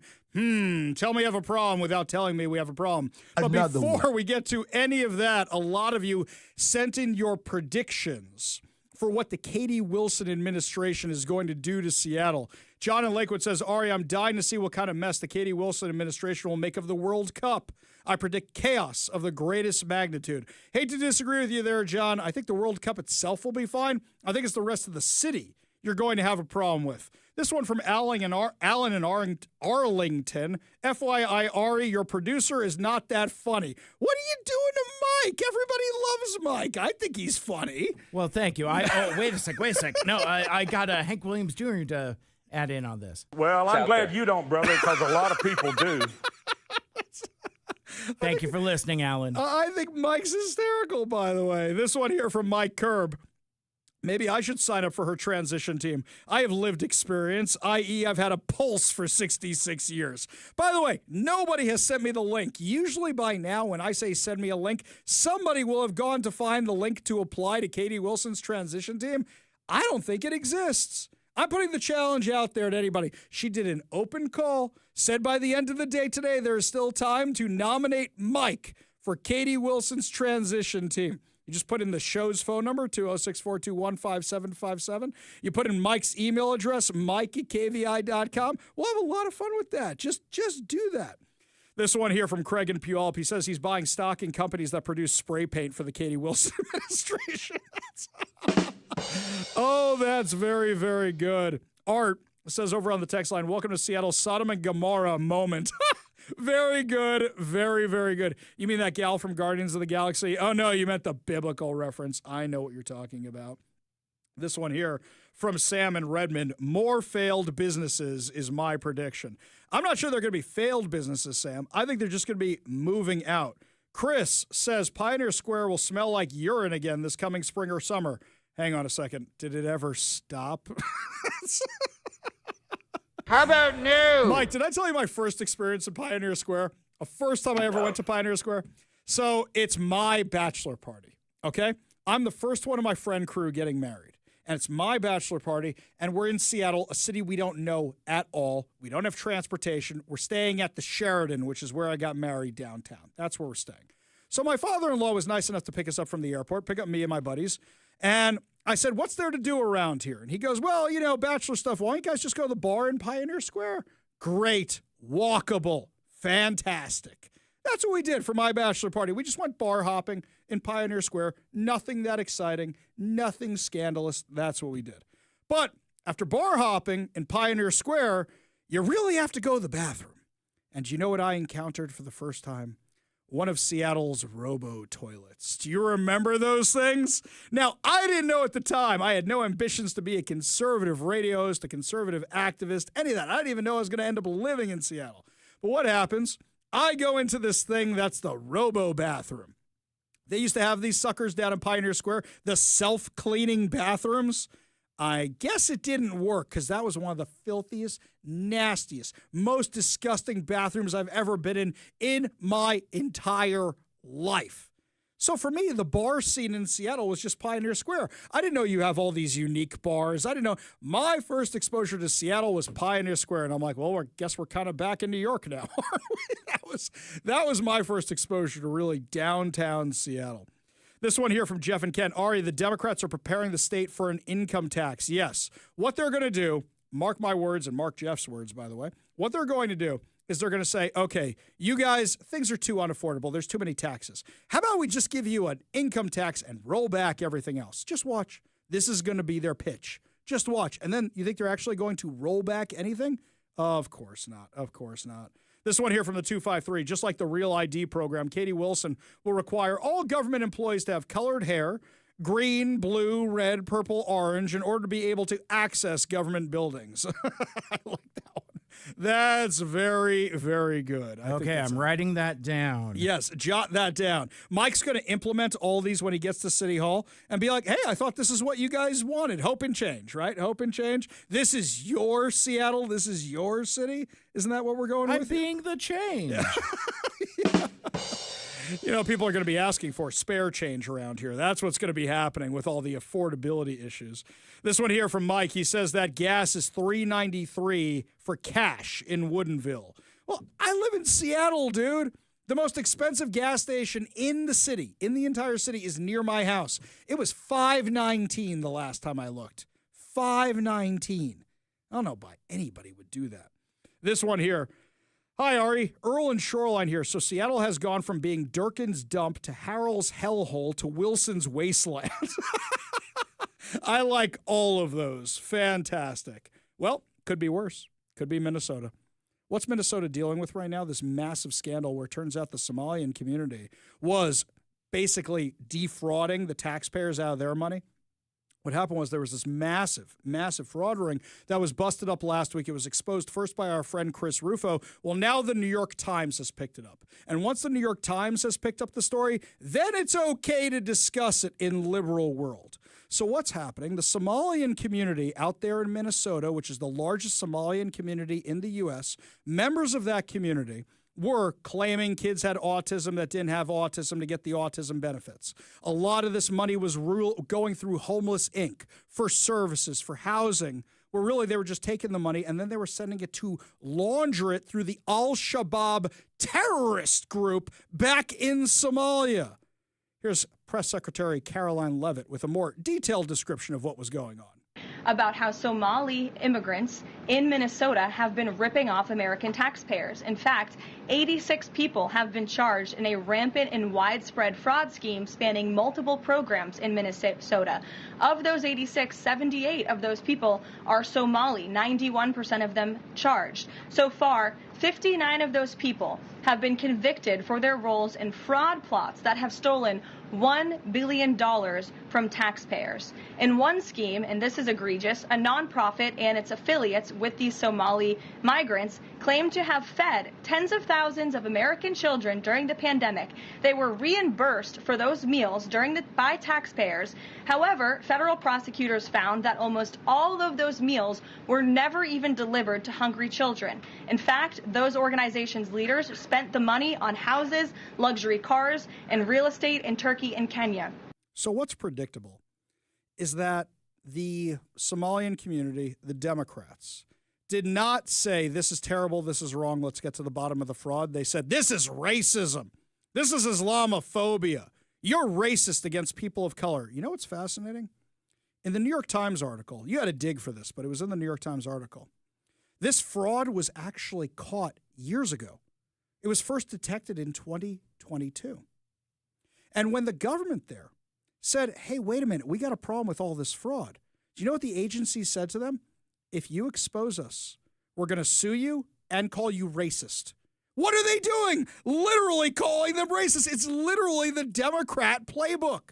That's exactly what's going on here. In fact, Minnesota officials have a social media account that they are using to blame Tim Walz. Oh, Governor Tampon Tim. Yeah, Tim Walz. More than 400 self-identified employees of Minnesota's Department of Human Services have publicly accused Governor Tim Walz of ignoring internal warnings about fraud, retaliating against whistleblowers, and enabling a culture in which concerns were dismissed rather than addressed. A statement was posted to an X account called Minnesota Department of Human Services Employees on X, which claims to represent more than 480 current DHS staff members, alleging that Walz was 100% responsible for massive fraud in Minnesota, asserting that employees repeatedly raised concerns about fraudulent activity within DHS programs, but were met with monitoring, threats, and more, repression, and efforts to discredit internal reports. Now, before you go, Ari, it's an anonymous Twitter account. It could be anybody. These guys have the goods because they've got the paperwork. They're posting all the reports that they filed. They're posting everything. In fact, it turns out they reported this stuff to the Biden-Harris administration. And we're told similar things to ignore it. To ignore it. According to the group, agency leaders appointed by the governor willfully disregarded rules and laws in order to keep fraud reports from surfacing, at times allegedly escalating to actions that staff described as retaliatory. The statement further criticized Democratic farmer labor lawmakers and several Minnesota media outlets, alleging they downplayed concerns in order to protect political allies. The employees argued that some DHS programs, particularly those tied to behavioral health and disability services, lack safeguards against abuse. They claim that internal attempts to investigate or halt misuses were suppressed due to fears of appearing discriminatory or politically motivated. They also named several agency administrators, asserting that none had been held accountable for oversight failures.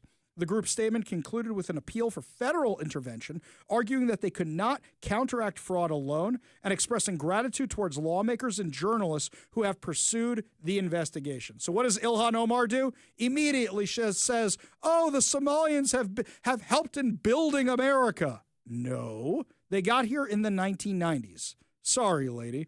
Here's what the press secretary said. About how Somali immigrants in Minnesota have been ripping off American taxpayers. In fact, 86 people have been charged in a rampant and widespread fraud scheme spanning multiple programs in Minnesota. Of those 86, 78 of those people are Somali, 91% of them charged.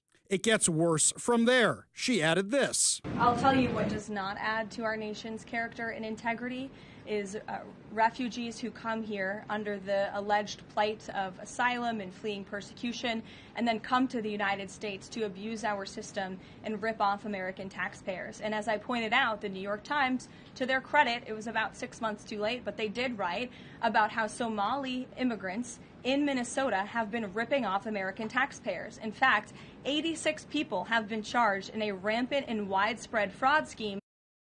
How many times do we need to say that? How many times? The media was trying to poke holes in this today. So many ways they're trying to poke holes in it, but it's the New York Times. It's one of their own. Now, the question is, Tim Walz knew this was going on. Tim Walz knew this was going on. So President Trump called him out for it and used a word that has kind of fallen out of favor, shall we say. The R word. Now, what a lot of people don't understand about this, is it derogatory? Yes. Is it mean? Yes. However, it's part of the colloquial. Mike, when we were kids growing up, people used that word all the time. All the time. That was the insult. That was the insult that people threw at each other. Well, yeah, it would be a pejorative for dumb or bad. Right, exactly. And when we started having more exposure to people, I know I worked for a lot of youth groups that did a lot of work with people who are developmentally disabled and stuff. It started becoming a thing you just don't say because it seemed like it was negative towards them. However, you know where that word never went away? New York. When I go back to New York, everybody I know still uses that word as a derogatory term. You know what? I don't care. I don't particularly use it. I don't particularly like it. I'm not going to get bent out of shape about it. So President Trump uses the word to describe Tim Walz, and here's what Walz says. Look, Donald Trump insulting me is a badge of honor for me, but I think we all know, as both as an educator for a couple decades and as a parent, using that term is just so damaging. It's hurtful. Shut up! You literally called for Donald Trump to be killed. You literally said you check your phone every morning hoping he's been assassinated. You use so many words I can't say on the radio to describe him that I had to have Mike start bleeping your quotes. Oh, Tim Walz is the victim. Oh. And you know what? He is a dum-dum. Or, wait a second. Okay, so either you're a moron or you're in on it. Which one is it? I'm not. Oh, and by the way, you're probably in on it in a way where you just said, let them do it because I don't want to be a racist, or let them do it because they're people of color, which means it wasn't even because you were corrupt and you were profiting off it. It's just because you are so open-minded. Your brains have fallen out. Reporters on Air Force One yesterday asked President Trump if he stood by his remarks. Here's what he said. I think there's something wrong with it. Absolutely. Sure. Do you have a problem with it? You know what? I think there's something wrong with it. Anybody that would do what he did, anybody that would allow those people into a state and pay billions of dollars goes out to Somalia. We give billions of dollars to Somalia. It's not even a country because it doesn't function like a country. It's got a name, but it doesn't function like a country. Yeah, there's something wrong with Walls. He's 100% right. There's fraud in your state. Why didn't you protect taxpayer dollars? Why didn't you do anything about it? CBS says what this is really about. And before I say, well, they're not in my little black book of the right-wing media conspiracy, CBS, now that Barry Weiss is in charge of the news over there, seems like they may be more balanced than they used to be.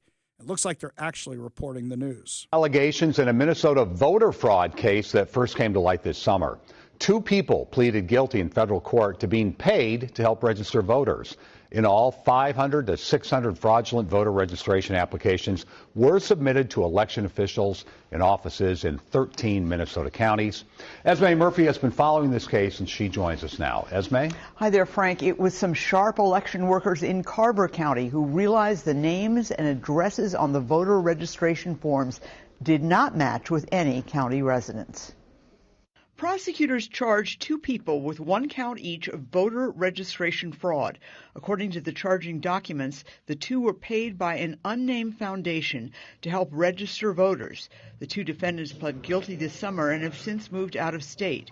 The scope of the 2-year FBI and state investigation was not previously known. And it's very significant that they said today it was 13 counties, between 500 and 600 fake voter registrations. And that's just from 2 of the independent contractors that worked with this group. The investigation involves scouring hundreds of records. On guidance from the FBI, the voter registration applications were mailed directly to the election lead, and instructions were shared to use gloves when handling the forms. In testimony before the committee, Minnesota Secretary of State Steve Simon says the system designed to catch voter fraud worked. This is a case about individuals who conspired to submit false voter registration applications.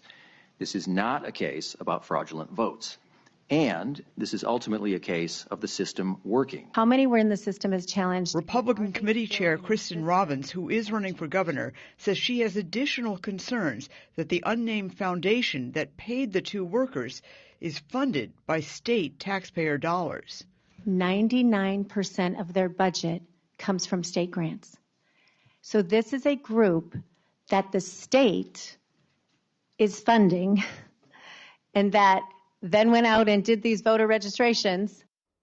Now, the hearing left a lot of people, including us, with a lot of questions that were not answered. One of the big ones... one of the big ones is the state was funding this? Who's overseeing all of this? Oh, right, Tim Walz. So it's about the voting. The state was paying for this. Wow, we really dodged a bullet, not just the one Donald Trump dodged. But I mean, having Tim Walz in charge, this would have been happening across the entire country. And yes, it was all about the voting. All about having a population of people that are dependent on the government voting for more government. How much more like this is there across the country? Well, guys, got some fun little information for you. Do you know where the number 1 Somali population is in the U.S.? Minnesota. Do you know where the number 2 Somali population is in the U.S.? Washington State. Most notably, the biggest one here is in South Seattle, right here in Seattle. You think the stuff that was happening there isn't happening here? I'll tell you the one story that I've told before. When I was working in Georgetown, when I was working for a family business in Georgetown, one day I'm sitting there, and the entire building starts shaking. And I think there's an earthquake. I've heard stories about the Nisqually earthquake. I come running out of the building, no earthquake. What's going on? They're building a building. The Somalian truck drivers are building a new truck depot right next door, and they're hitting our foundation with whatever the construction equipment they're using to dig. That's what's happening. No permits, no nothing, just putting the thing up. That was my first exposure to the Somalian community around here, was the Somalian truck drivers. And it went downhill from there, by the way. This is a totally different way of doing business, of living, and we've imported it here from a country that doesn't even function. We've imported it here. You're surprised by any of this? I'm surprised it took this long to figure any of it out. Lots more to discuss as the show continues, my friends, including an ROTC cadet has a massive brain injury because of some craziness in a local public school. We'll tell you what happened when we come back, but first, Todd Herman's Daily Thoughtcast, right now on The Ari Hoffman Show.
Welcome back to the Ari Hoffman Show. During the break, I got a little curious. You know how the left likes to say, oh, Ari, your relatives aren't here from America? I looked up what it took for you to come here through Ellis Island. By the way, you know how you got into this country through Ellis Island? First of all, you had to show you wouldn't become a quote-unquote public charge. Do you know what that means? Reliant on the government. That's what that means. First of all, before you left wherever you came here from, you had to have your paperwork ready to go. What, you think you just got on these ships like planes, leaving Afghanistan, holding on to the sides? You think that's what it was? Smuggling yourself in the cargo hold? No. You had to buy a ticket. There were manifests. The ships were going to certain places. You had to go through inspection. You had to have a small amount of money. You had to have proof. You had a family member or a sponsor who would support you. You had to have a pre-arranged job offer. You had to have all that, or you weren't getting into this country because they didn't want people who were going to be reliant on the government because we can't afford it. What is happening right now? What is happening right now? And if you say that, the Democrats say, oh, you're racist. You're not compassionate. How many people do you want here? The entire world's population? All 9 billion people? You want them here in the U.S.? Funny for a bunch of people that think the U.S. is the most racist country. I'm sorry, but some values are not compatible with American values. I would argue radical Islamism. They literally want the end of America. I don't think that is compatible with American values. I don't think so. This is the problem we are having. This is the problem we're having. And this is what's in our schools, by the way. This is what's being taught in our schools. This is who the schools are catering to. This is what's going on. Worse than that, though. This, according to the Post-Millennial, parents, students, and community members are voicing concern after a November 20th incident at South Kitsap High School left a 15-year-old sophomore hospitalized with traumatic brain injury. The incident prompted a student walkout in protest of the school's handling of the emergency. According to the Port Orchard Police Department, officers arrested a 16-year-old boy after he allegedly intentionally pushed a metal stanchion weighing roughly 16 to 20 pounds over a railing of the top floor of the school onto those below. The stanchion fell approximately 16 feet and struck two students who were sitting below. A 15-year-old girl who is a Navy junior ROTC cadet suffered head injuries requiring stitches. She was diagnosed with a traumatic brain injury. A 15-year-old boy was also struck, and he called 911. A GoFundMe created to support the girl's family states that the injury could alter her life forever. By the way, I'm almost certain she was in full uniform that day because she was excited about an inspection that day that they were doing. Do you think it was intentional? You think it was some boy being an idiot?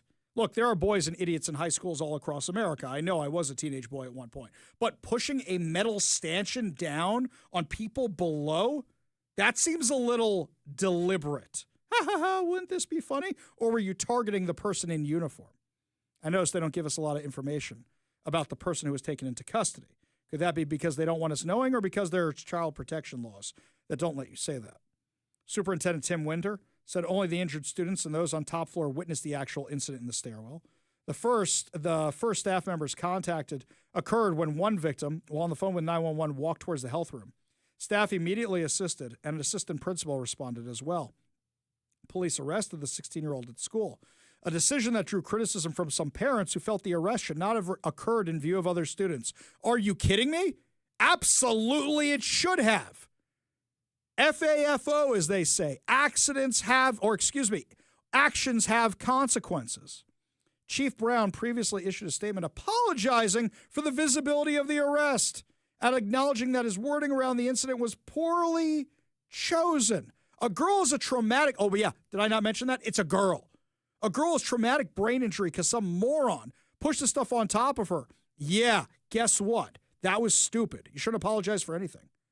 No officers were disciplined, though Brown said his department routinely reviews incidents to identify improvements. Both the South Kitsap School District and Port Orchard Police maintain the situation was handled appropriately, but admitted communication with families could have been clearer in the aftermath. The Tacoma News-Tribune reported that approximately 100 students walked out of class to protest what they described as inadequate communication and concern for student safety. While the school stressed that the walkout was not a district-sponsored activity, administrators acknowledged the students' desire to show support for their injured peers. The walkout followed widespread rumors that additional violence might occur during the demonstration. Out of caution, the district security coordinated with Port Orchard Police to monitor the event, even though the event was actually peaceful.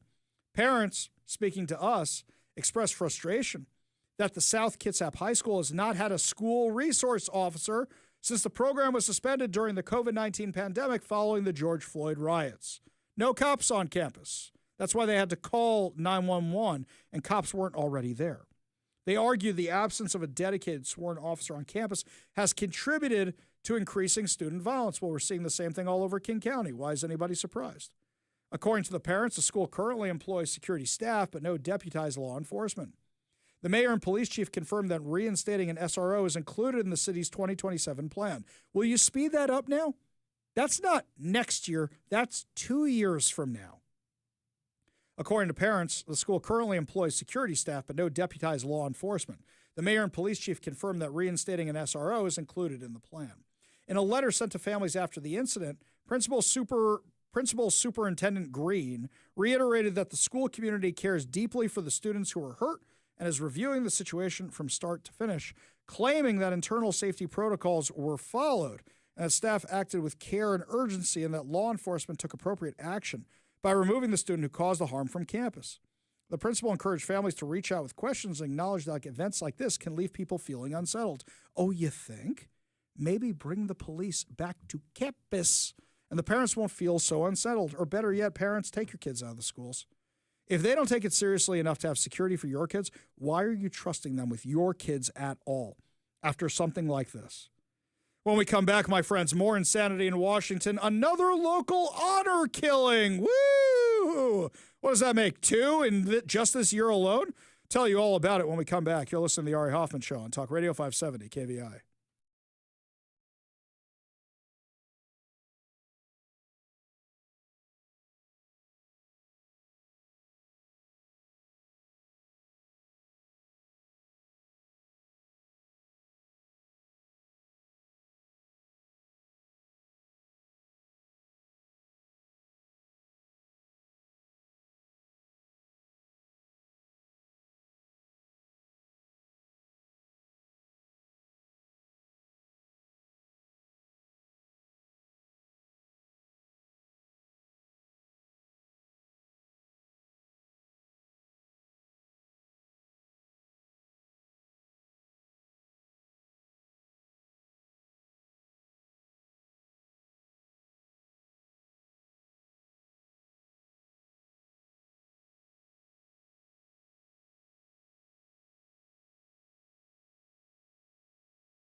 Welcome back to the Ari Hoffman Show. Just a reminder, download the KVI app and subscribe on whatever your preferred podcast platform is. That's right, we're back on Spotify, my friends. So that way you never miss a minute of the show. While you're there, remember to rate and subscribe and share. So that way your friends enjoy all the fun as well. Switching gears over to something that happened locally. This one's another crazy story. The King County Prosecuting Attorney's Office charged Syed Nazir Sadat with murder in the first degree for the November 23rd honor killing of his wife inside the couple's Auburn, Washington apartment. According to court documents we got a hold of here at the show, police were dispatched after Sadat called 911 around 9:42 a.m. on November 23rd, reporting that he had strangled his wife inside their apartment at the Gentry Walk complex in Auburn. Officers arrived to find Sadat waiting at the door with his hands raised, and the couple's 3 children, ages 6, 9, and 11, sleeping in a nearby bedroom. Inside the main bedroom, officers found the wife deceased, partially hanging off the bed. Medical examiner investigators later documented extensive injuries consistent with prolonged strangulation, including neck bruising, internal neck hemorrhaging, and a broken thyroid bone, and additional contusions. The autopsy determined the cause of death to be asphyxiation due to strangulation and the manner of death to be homicide. Sadat told detectives he had suspected his wife of having an affair and said he had contemplated killing her for 7 to 10 days. He described waking up shortly after 7 a.m., rolling her onto her back and strangling her with both hands for 15 to 20 minutes. At one point, he kneeled on her chest. He referred to the killing as an honor killing and told investigators he believed the other man he suspected should also be killed, though he lacked the means to obtain a gun. Prosecutors have requested $3 million bail, citing the severity of the allegations, Sadat's statements about killing another person, and his recent immigration from Afghanistan. I'm sorry, from where?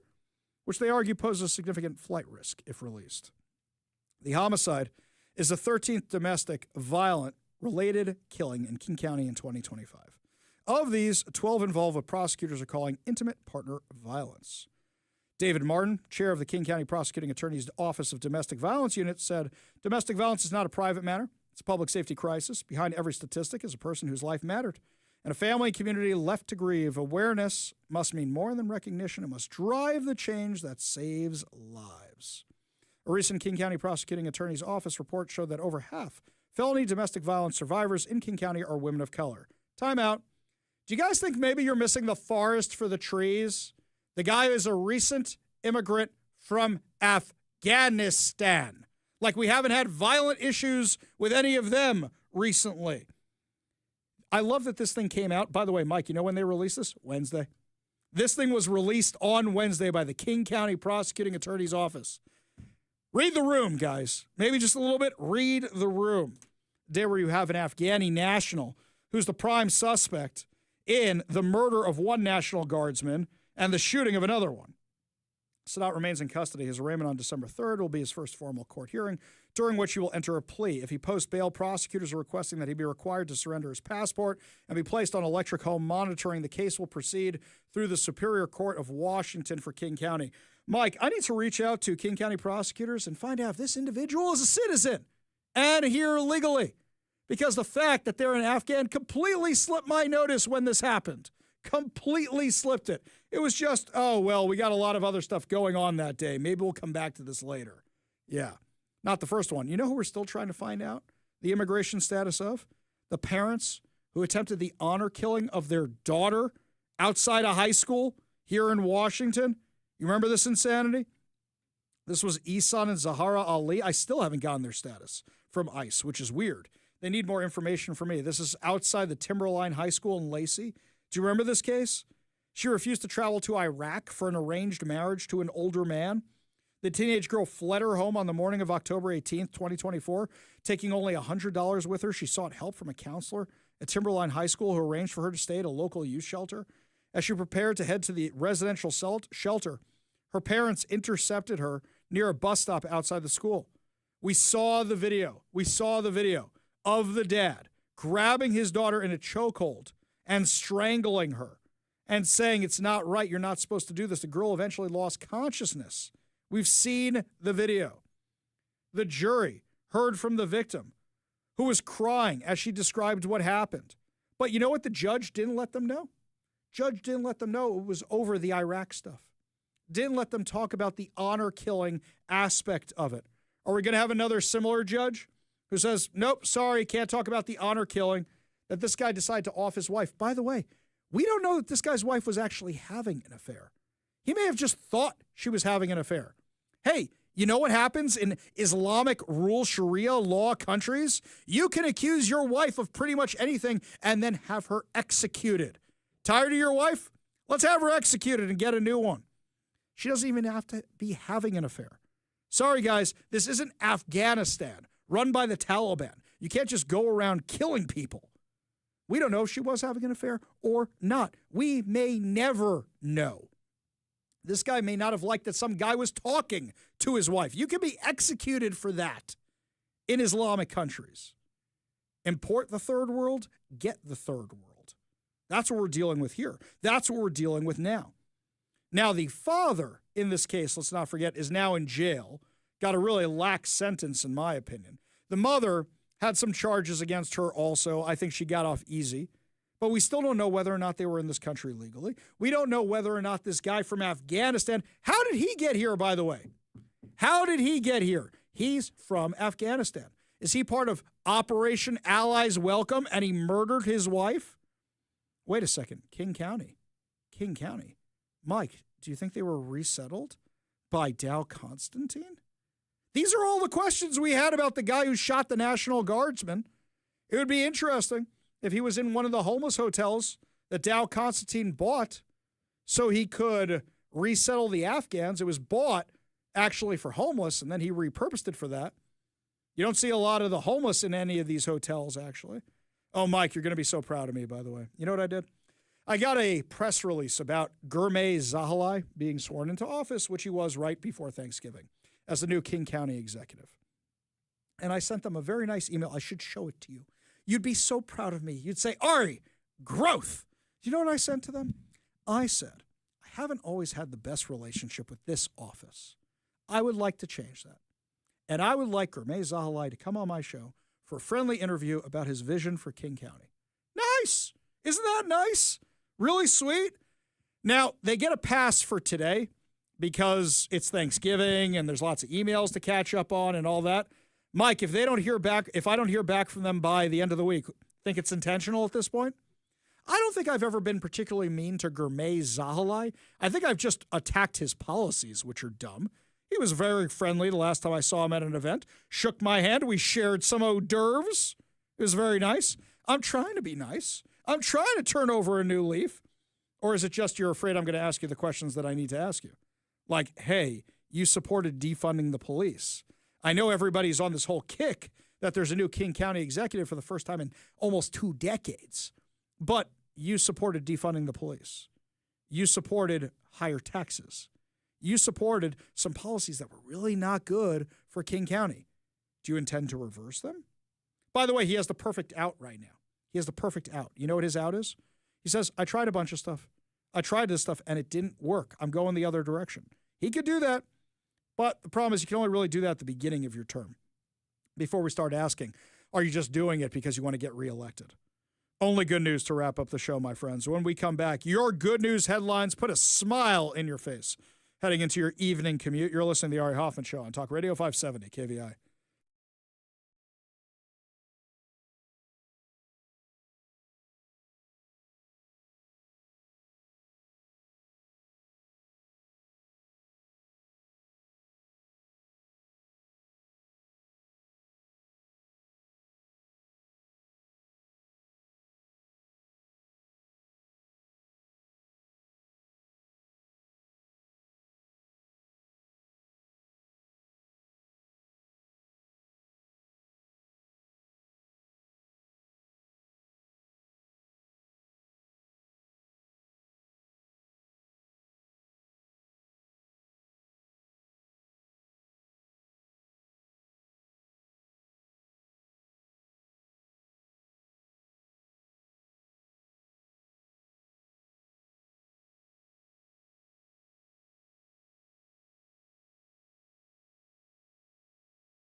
Only good news to wrap up another amazing episode of the Ari Hoffman Show right here on Talk Radio 570 KVI. And the Big Mike Militia is out in force today. John in Lakewood says over on the text line, I nominate Big Mike as Katie Wilson's humor and morale manager. See, Mike, I think that would be great. I think that's a great job for you over there. That'd be fantastic. But it kind of sounds like you'd just be making jokes and getting them coffee from Starbucks. That's what that kind of sounds like. We like you being the morale manager over here, the humor and morale manager over here. Plus, I don't think she's going to hire anybody with the word militia. Watch. Oh, my God. Mike, I can just envision this now. The Stranger writes an article. Somebody's listening to the show, calls into the Stranger and says, Ari Hoffman was going to send a militia after Katie Wilson at City Hall. It was going to be a deadly insurrection, an armed uprising. In fact, Ari said he wasn't just going to send a militia. He was going to send an army and a militia. He's going to send a whole bunch of far-right conservative people over. Oh, my God, Mike, I'm feeling a meme right now. Right, Ari Hoffman reported for sending the Big Mike Militia over at Katie Wilson. Holy cow. I love it. It turns out it was just a chubby radio producer with a red horn. Yes, my friends, if you're late to the show today, Katie Wilson is calling for people to join her team. And we thought it'd be funny to use the link to apply for Katie Wilson's transitioning team. We got confused a little bit in what it said, but we can't find a link anywhere. Mike, it has been like 3 hours since I brought this up, and we cannot find a link to it anywhere. Nobody has sent one in. That is very, very rare for our audience. We see people Googling other things I asked the answer to. So obviously she doesn't want to be found. That's like, I'm trying to get Joe Kent on the show, and I'm trying to get Tulsi Gabbard on the show. So I reach out to the Spy Network. Yeah, there's no way to reach out to them. All these people, they got a public information officer, a press secretary, no contact information. Do they even exist at the Spy outlet? We'll see if we can find them. Let's do some actual good news, shall we? This one from Como News. There's a saying, it takes a village. In the case of a dog named Cooley, there was no shortage of people willing to help after she got into a precarious situation on Sunday. Paige and Seth Graham said they were on a walk with Cooley in the Roslyn urban forest when the dog disappeared in seconds. After searching everywhere, they realized she had plummeted 20 feet down a crevice. We had no sound, no sight, and no idea if we were going to get her out or what condition she'd be in. We spent 7 hours down there in freezing meltwater. It was a race against time. What happened next was nothing short of unbelievable. Friends jumped in to help immediately. We were joined by different teams. Countless amazing people came together to save one little dog. The coordination, the skill, the teamwork. I'm still in awe, she says. The teams included. Here's everybody who saved the dog. Ready? Here we go. Kittitas County Sheriff's Department, Kittitas County Fire District 7, Kittitas County Search and Rescue, SAR ORV Team, City of Roslyn Fire Department Association, Cle Elum Roslyn Police Department, Kittitas Valley Fire and Rescue, Washington State Animal Response Team, which is WASART, Kittitas County Search and Rescue Dogs. Holy cow. Once the healer lab mix was above ground, she was checked over by a veterinarian, was found to have escaped with bumps and bruises. In her page thanked every responder, volunteer friend, and neighbor involved, saying, "You treated this rescue like it mattered." Koo is incredibly tough, but today proves something else. Our community is even tougher. We are so lucky to live in a place where first responders and volunteers show up like this. Okay, for everybody who wants to defund the police, you don't get stories like this if you defund first responders. Here's another one. This one from King 5. Mike found this one also. This one from Oklahoma City. A school bus driver knits beanies for students to spread the love and warmth. Tina Hutcherson, 63, drives a Putnam City school district and says she makes the hats to ensure no one goes without. She told a local news outlet there it takes between 30 and 45 minutes per hat after her daughter gifted her a new knitting machine, so she had the idea of making a stock of beanies for the students. She said, "Oh, Lord, I got to make all my babies some hats on the bus now." She said she has them in abundance, enough to fill a large portion of the school's bus dashboard. She doesn't even make them to sell them to students. She just says, "I just want to knit for people to see a smile on their face when they get it." Hutcherson began knitting at 12 and said her collection of yarn is so large she can make any hats she wants to make. She said she lets kids on her bus choose what colors they want and makes them reversible. By the way, I'm looking at these hats. These are high-quality hats. They got pictures of the hats. You know, I'm figuring some rinky-dink thing. No. Really nice hats. You could charge a pretty penny for these. She said, if the kids need a hat, coat, I like making ponchos for them. I don't care. They're going to get it. The kids in return gift her handmade thank you cards with personalized messages. Okay, you had a very different bus driver experience than I did, children. We had Roy. Roy, the bus driver. Roy put up with no nonsense ever. Ever. Roy he did not look happy to be a bus driver. Shall we just say that? And then we had Billy. Billy was a girl, other bus driver. Billy, you know they used to have toll booths, children? You know these things called toll booths where there's a thing that goes up and down? Billy tried to sneak a bus through on the person who paid the toll before her in New York. Knocked one or two off, I might add. It's not your money. The bus company's paying for that. Yeah, Billy, the bus ended up in a ravine one time. It's amazing I am still alive after being on a bus with Billy. That's why my second year going to high school, I took the train. That's right. That started my love for mass transit, which ended very, very quickly when I moved to Seattle and met Puget, whatever they are, Sound Transit. Holy cow, I think I'm safer on Billy's bus than on Sound Transit. Or might get stabbed by some wackadoodle homeless person. Anyway, just a reminder for those of you who are asking about it, Spotify is back up and running, so you can subscribe to the show on whatever your preferred podcast platform is. Remember, you can also get the show over at kvi.com. While you're there, rate and share so your friends get to enjoy it as well. And at kvi.com, got 3 brand new articles that just went up today while you're over there.